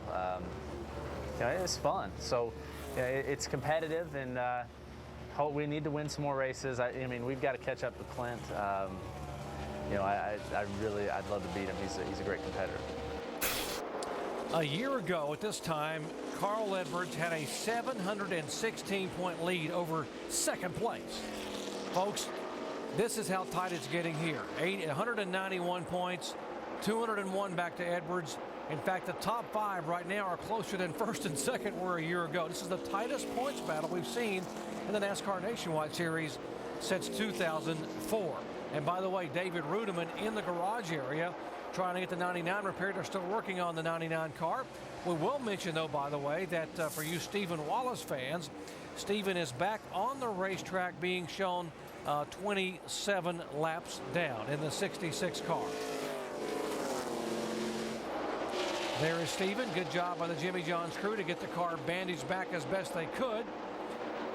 And he is back running laps trying to gain valuable points. He was 12th in the points coming in to tonight. The battle for 5th spot. James Busher is in 5th, and Landon Castle's been creeping up on his back bumper. Yeah, Landon's done a great job all night. He's had himself in the middle of a lot of action at times, but he's really kept the nose pretty clean, and now he's trying to get himself into the top 5. A really good run for this young man who's really, I think, each and every time he gets behind the wheel of the race car, and we heard his crew chief say earlier tonight, Andy, that he just continues to improve each time they give him that opportunity. When you talked to Landon in the pre-race before they got started, he said that he needed to get consistent top 5 finishes before he could win, and that's what he's trying to do here. How about the 18-year-old James Busher in the 32? Let's check in his pits with Dave.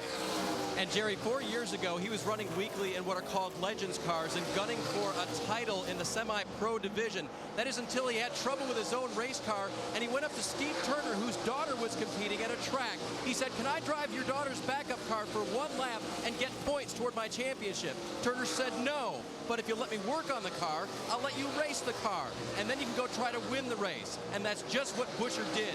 He won that night, and now he drives for Turner in the Hooters Pro Cup Series. He was the youngest winner in ARCA, but if it weren't for Turner in the Legends Series way back when, answering a young man's request, a very polite request, by the way, Turner told me, he wouldn't even be here. He's supported Busher ever since, and he's helped him get to where he is today. And Dave, the late Dale Earnhardt Sr. would have loved that story, because he always told young drivers, never forget where you came from. Never forget the people that help you get where you are. And James Busher and his mentor watching tonight certainly giving back. This young man is driving the wheels off this 32 car all the way from the back in the pack. The 32 car being shown in 5th position. Inside of 25 laps to go, Carl Edwards trying to hold off Joey Logano, Jason Keller, Leffler, and Busher.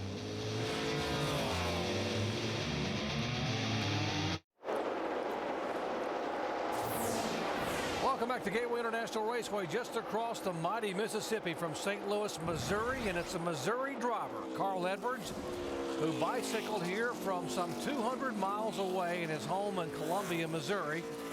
He said growing up here, he used to come by this racetrack, and he was a youngster thinking about, man, would I ever love to not only race here, but maybe dream of someday winning here. His mom told us a year ago they used to come out and hand out business cards with his picture on it and said, if you're looking for a driver, you're looking for me. Give me a shot. Mike Wallace, speaking of local drivers, St. Louis native Mike Wallace taking a position away from the 33 car. That is an 11th spot. Yeah, it's a pretty good run for Mike. I know it wasn't what he was looking for. He thought that he was going to have a car to contend, but he's still trying to fight his way up into the top 10. I was just wondering, do you think they told Carl Edwards in that last restart that if he didn't win the race, he was going to have to bike back home? That sort of lit a fire under him here. This 33 car's having a pretty good run, too. You got more on him, Shannon? Yeah, Andy, earlier you were talking about some of the younger drivers. Well, Cale Gale is one of those drivers. He won an ARCA race at this track back in 2006, helped them catch the eye of Delana and Kevin Harvick to get him this ride at KHI. This car's great right now for Cale Gale. It was a little tight earlier in the race, but they've really got it hooked up, and he's working with a brand new crew chief here tonight, and that's Jason Meeks. And of course, it's only his 3rd race as well, so 2 young guys currently running top 11 here at Gateway tonight. Cale Gale, the 3 times this year, he's been the highest finishing rookie driver. His best finish on the year, 8th at Nashville. He had a 12th at Milwaukee, driving for Kevin and Delana Harvick. Sixth position battle. David Strimmy trying to move in on James Busher and gets the inside move coming off the corner. Strimmy's car hadn't been great all night, but it's been solid. He's been just staying right there in the top 10, hanging around the top 10. Now he's moving forward at the end of the race. That's what you want to have. You want to have a car that closes well. A lot of speculation, DJ, that David Strimmy may be the heir apparent to the Open Roger Penske Cup ride. It'll be vacated by Ryan Newman at the end of the year. Of course, David Strimmy testing the Penske cars. Yeah, I think everybody figures it's just a kind of a natural progression for him to move in since there is going to be an opening there. I talked with David a little while yesterday, and my son Jason spots for David, and they were sitting talking outside the hauler, and I'd just ask him. And he said that obviously he would love for that to happen, but he actually told me, he said, I have 3 really good situations that I'm looking at, and he said right now I don't know which one is going to come about first for me to lock something down, but he hopes that that happens pretty quickly. Some of the news this week about other drivers going Cup racing. 59, Marcus Ambrose. The announcement made that Tad Geschechter's rate will join forces with Brad Daugherty to have a NASCAR Sprint Cup team, and Marcus will be driving.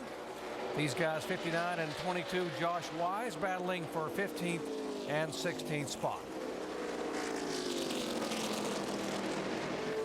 It will be an interesting transition for Marcus Ambrose to get into a Cup car. I know he did extremely well in the Wood Brothers car out at Sonoma, but it's a big step moving up, and it's tough. I mean, I understand they have the opportunity to do that, but he's going to find out a different side of racing. But it may fit his style exactly what he's looking to do whenever he gets in there, and if they give him the right kind of equipment. What would be the biggest adjustment he would face for the new car, the new style car, Cup car on the ovals versus where he's been on the road course with the car? Well, if you talk to most of those guys, it's going to be that thing just doesn't drive all that good, and trying to get used to it, and then making suggestions as to what may happen as we see battle shaping up here. As it looked like David Strimmy was going to pull away from the 32 car, but the 88 has come into this battle also. Yeah, 6th, 7th, and 8th. And Busher's not giving up right here.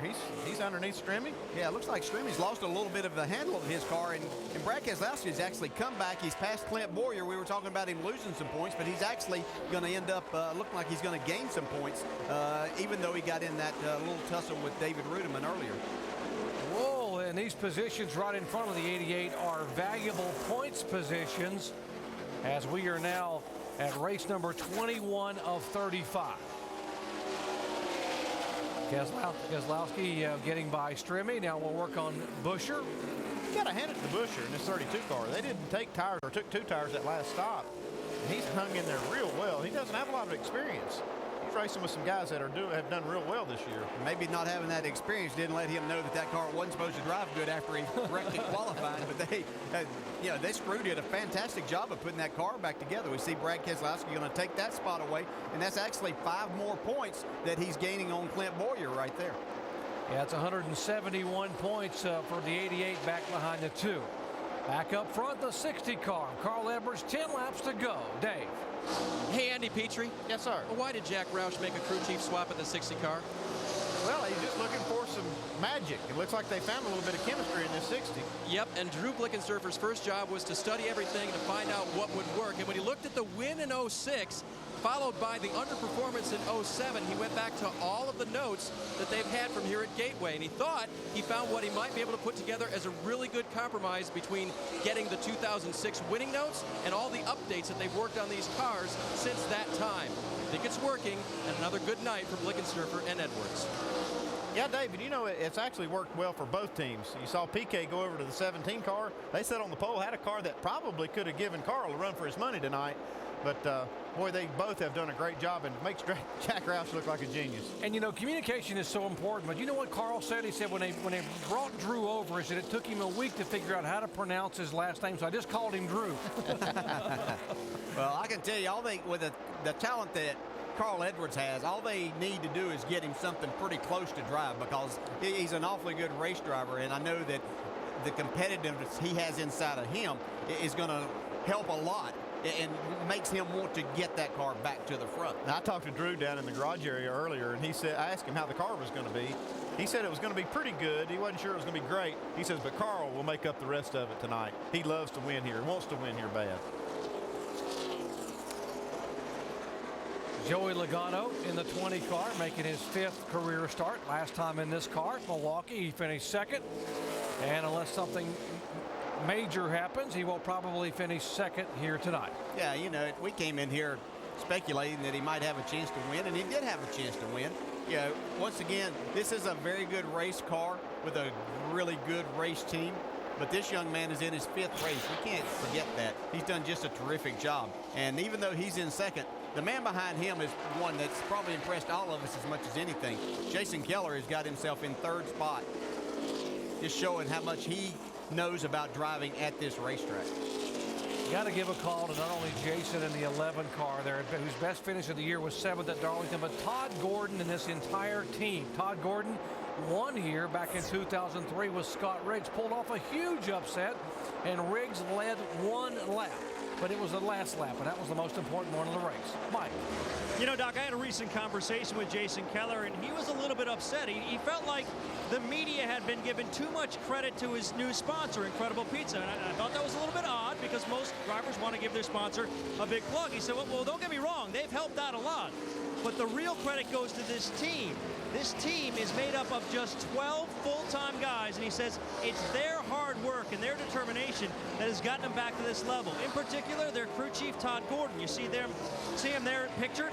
Well, Todd Gordon, to give you an idea of how much work these guys do, well, he's not only the crew chief, but he's also the shock specialist and the engineer on the team.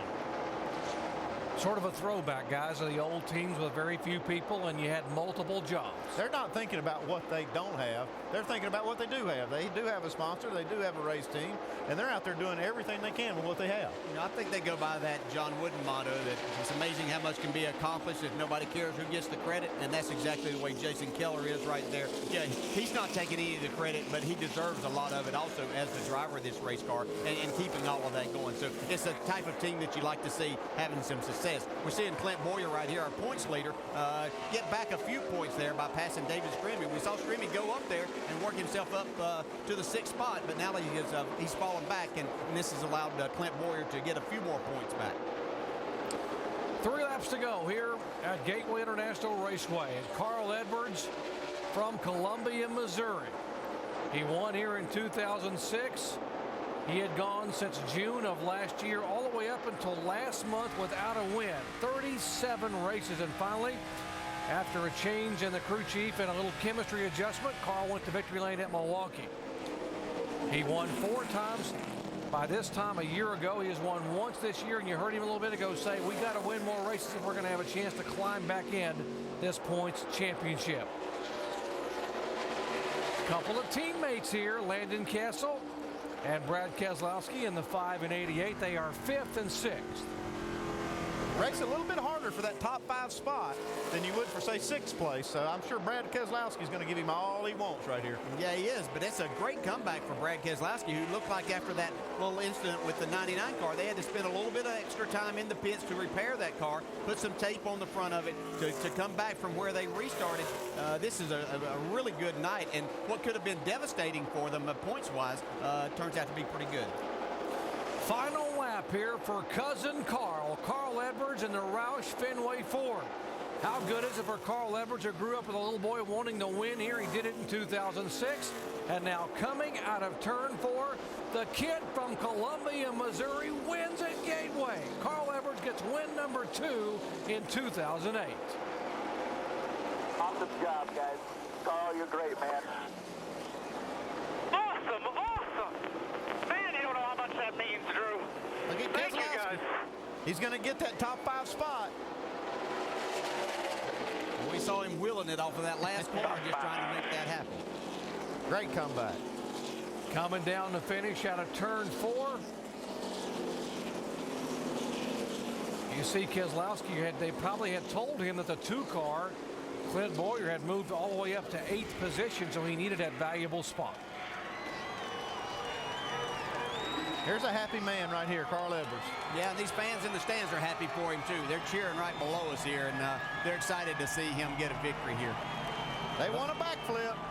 They know what they want, and the crew on the wall, they know what they're about to get. Youngsters in the crowd holding up signs. We love you, Carl. Local boy, does good, as one sign said. Here he comes.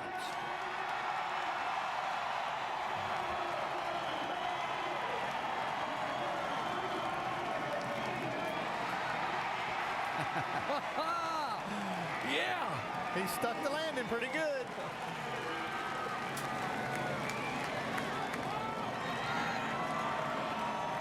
Let's go down to Dave. And Drew realizing someday he's going to have to learn how to do that too. But you sure know how to tune a race car. Congratulations again on a great win tonight. Thank you. You know, Carl wanted this win so bad. He could have picked that Save-A-Lot car up on his back and carried it around here, I think, fast enough to do it. So we just had to get it close for him, and then he could take it from there for sure. Second win of the year, second with this crew chief, guys. You know, Carl Edwards is a very unselfish race car driver, and in and out of the car. And he always plans to give those trophies away to someone. He says, you know, it's just a trophy, but for someone else it would mean a lot. But I got to believe this one he might want to keep. It's a special win for Carl. You win it anytime you win at home, it's special. Let's go down where Shannon is caught up with second place finishing Joey Logano. Joey Logano just climbing out of his car, just going to get something to eat or drink real quick. Definitely, we all know that you definitely wanted to win this race. Second place finish. How did it feel to be back in the car here tonight? It was great to get back in the car again. Get back in the GameStop Toyota. It's a great car, you know. Wish we could have brought back a win. It's 2 races in a row I finished second to Carl Edwards, so I'd like to get a winner in my belt again. Well, it's certainly going to happen soon. How was the setup of this car? I know that there was definitely some problems last week. The 20 team just missed it. How was it here this evening? You know, we had to work on it a lot to get it where we were. You know, beginning of the race, it went back and forth, you know, from too loose to too tight. You know, what kind of meant more wasn't, we weren't sure. You know, you want better forward bite, you want to turn to center. But it didn't seem like we can get both of it at the same time. And Carl had that. He was fast. I congratulate those guys. They were stout all night. And let's go home and go back to work. All right, second place finish for this 20 car. Mike? And Shannon, the feel-good story of the night has to be Jason Keller, bringing in home third, your best finish of the year for sure. What's this mean to you? Well, it's just great for the race team. Todd and these guys have been doing a fantastic job all year long, and it just seemed like we couldn't get the car like we needed to. But I tell you what, we started off pretty loose today, and Todd stepped up, and I was kind of giving him a hard time on the radio, but he really stepped up, and it's just a great race team. We had some cars fall out, but we had a fast enough race car to take advantage of the track position when we got up there. And going on vacation, taking Deb and the kids on vacation tomorrow. So it's going to be a nice way to celebrate. And I went to America's Incredible Pizza Company yesterday and ate a bunch of pizza. So I think that's what made me go faster. Well, Shannon, the Ironman has proven he can still do it. He's in the top 3 here in Gateway. Well, top 5 finish for Brad Keselowski down here. You really fought hard to get into the top 5. Talk me through that battle with the number 5 car. Oh, that was cool. You know, I love racing my teammates, whether it's Dale or Landon Castle. That's always a lot of fun. We have fun, and we're able to race clean, and that's really cool. Just enjoy racing with them, and what a great day. Got a top 5 out of a car that was probably about a 5th place car, so proud of that, and proud of everyone on the Motorsports team. Now, for a while there, it looked like you could make the run for the win. You had some trouble with the 99. What happened there? Well, the 17 was holding both of us up, and I let the 99 go, knowing that he was the fastest car on the track, and he would probably clear a hole. And I don't know, he just couldn't get by the 17, so we were definitely faster than him, and you know, it was time to go. So I got to the outside of him, and I was ready to go, and he just came up. I don't know why. I was all the way up to his door, so I tried to let him back in line, but it was too little, too late, and I'm sorry for that. For David, you know, it really sucks for him. That's a good team over there, and I had some friends over there, and certainly don't want to see him get wrecked. All right, solid finish for this number 88 team. 170 points out of the first place in the standings. Doc? Shannon, they're closing in on the 2 car, and let's go down, and there he comes. Carl Edwards climbing out of the car in victory lane. Listen to this crowd. Dave. And he's the only one with a beverage to throw down here. I thought for sure the crew would get you this time. Second win, about as close to home as you can get, Carl. That's unbelievable. Man, I cannot thank the fans enough. The support here is unreal.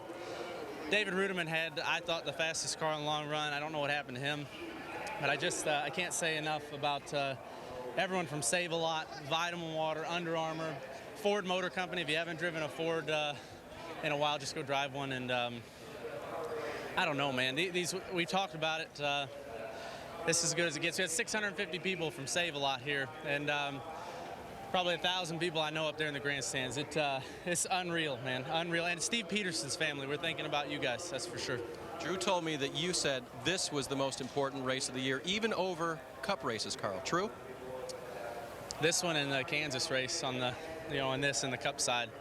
I've been fortunate enough to drive that truck to victory lane at Kansas, and 2 wins here in the Nationwide Series. And I'm telling you, there won't be a guy tomorrow having a better day than me. That's it. This is unbelievable. And I bet he won't be on a bike, Doc. He got here on 2 wheels, goes to victory lane in 4. Pedaling hard to victory lane, and the points will tighten up a little bit. 170-point separation between first and second. Carl Edwards gains a spot up to third now, just 201 points back of Clint Boyer after 21 of 35 races. Guys, great effort tonight, and if you liked what you saw here with the NASCAR Nationwide Series, you're going to love what's going to happen next week when we go to Indianapolis, Indiana. All kinds of racing action. O'Reilly Raceway Park. All-day Saturday action. Of course, our coverage from the famed Indianapolis Motor Speedway starting on Friday with practice here in the afternoon. Here's the schedule. Friday afternoon, 3:30 Eastern Time. Sprint Cup practice at the Brickyard. Sprint Cup at the Brickyard qualifying Saturday morning, 10 a.m. ORP action Saturday, 12:30 with practice. Of course, Sprint Cup final practice Saturday afternoon. Qualifying Saturday at 4:30. And, of course, racing action coming up on Saturday night from ORP. 7:30 p.m. under the lights over there for the NASCAR Nationwide Series. And, of course, our live flag-to-flag coverage on Sunday at 1 o'clock Eastern Time. The Allstate 400 at the Brickyard. Could Jeff Gordon go for win number 5? What a great night. This one had it all. The lights went out at Gateway, but the fans stayed on their feet, and the action was hot and heavy. For Dale Jarrett, Andy Petrie, and our entire ESPN crew, I'm Jerry Punch, once again congratulating Carl Edwards on his win tonight here in the home crowd. Carl Edwards wins one at Gateway. Coming up next, congrats to Carl Edwards, the winner.